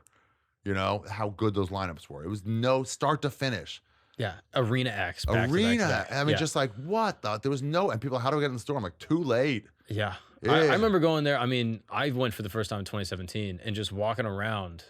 Even then, I was like, oh, there's an energy here. Oh, it was wild, which I used to fight with some people. Rogan, he was like, it's great now. I'm like, that's not my favorite time. My favorite time is the other time when we ran it. Yeah. That was my magic time. Where we ran fucking full casinos in the back with the bartenders that were supposed to be working. They'd be like, get up here, we have drinks. Like, one more hand. Actually betting? Yeah. We had a little felt, me and Renazisi, but like, I mean, we just playing foosball upstairs, screaming, playing foosball. Like, we can hear it in the show. I'm like, well, I don't have to tell you, just fucking move. Like, yeah. We were out of line on that. But like, it was just such a wild, fun time. And the energy and the creativeness was like anything was possible because we weren't like, all right, let me make sure I do this right for someone who's coming to showcase. There was never a time not to do whatever you thought was creatively best. You'd finish on stage, and I remember seeing this as a phone guy first, then a cover booth guy, and I could watch the shows. And that's what she wanted. She goes, "Hey, I want you to watch these comics. That's why I want you on the cover booth. Only wannabe comics." She wouldn't just hire some random. Now they hire randoms. They hire like security guys. I was a security guy. I have to bounce people, and they look at me at 55 pounds at a time. They're like, no. But you watch UFC, so you got it. Right, exactly. Yeah. But and I'd see a comic like, all right, please next welcome Jonathan Gottsing. And Jonathan would come up with a fucking stool, with a second stool, and he'd sit down. I'm like, I guess we're gonna fuck around now. And it was like, why not? There's 18 people in the room. Did you know it was the good old days before it ended? No, that's why Ralphie knew. I didn't know it. And then when it got big, it was like, oh, this is nice, it's big, but it was like, it's lost that thing, that celebrity thing we're talking about. When you're famous, you can't do a regular thing. Mm-hmm.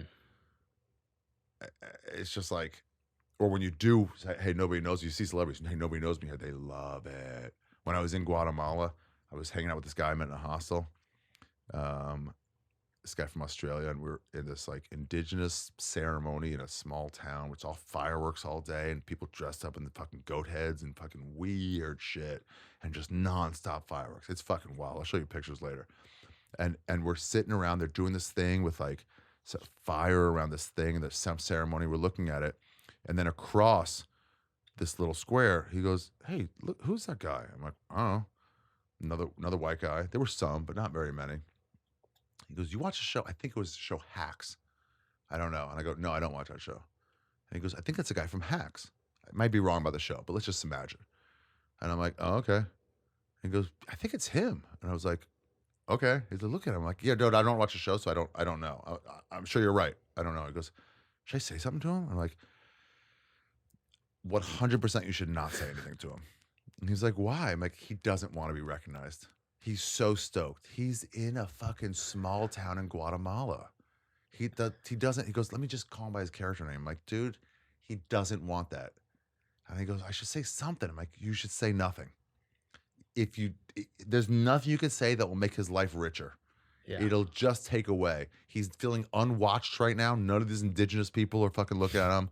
Now he's gonna be like, shit, I'm being looked at. Yep. He can't be himself. He can't pick his nose when you know people looking at not just some guy, but that guy. Me and Renazizi gacked out on mushrooms together. I'm just some fuck up. He's the guy from the league. You know what I mean? It bleeds onto you as well because you're in proximity. Sure, a little bit, but like I didn't have to be embarrassed. They didn't know who I was, you know. Right. But so this is like with this guy, I'm like, I'm not going over there. You want to? I'm telling you, don't. You're a free man.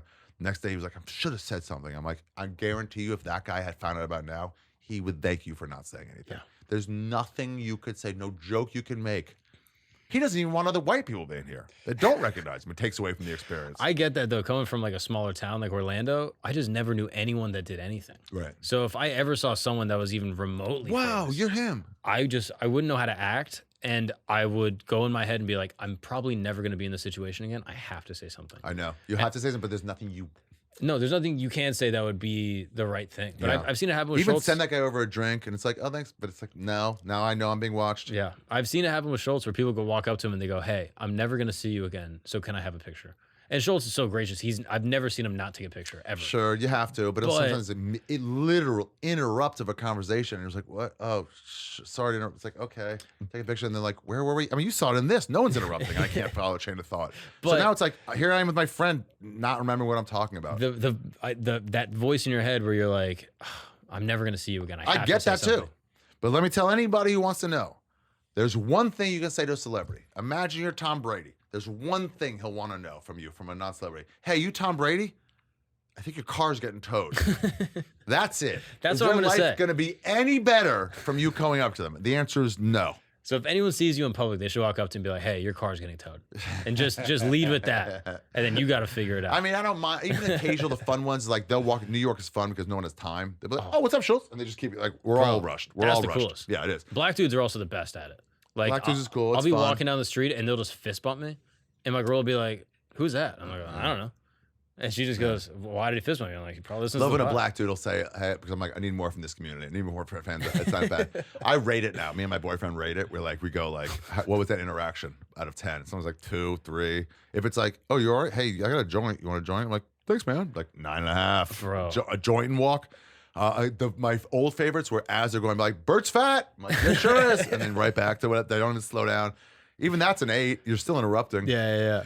But it's like, funny. Taking a picture with someone, like if I ever take a picture with a black dude, the show's always pointing. They won't show up. Yeah, I'm like, smile, motherfucker. Yeah. No, but I always look like the person that asked them for the picture. Oh, right. Because they'll always just be like, and I'm in the middle like, they're so cool. Yeah, I'm so excited. I'm like, dude, someone cares. Yeah. This is amazing. But all right, you have a spot to get to. What time is it? 7:30. Oh fuck. Yeah, I do.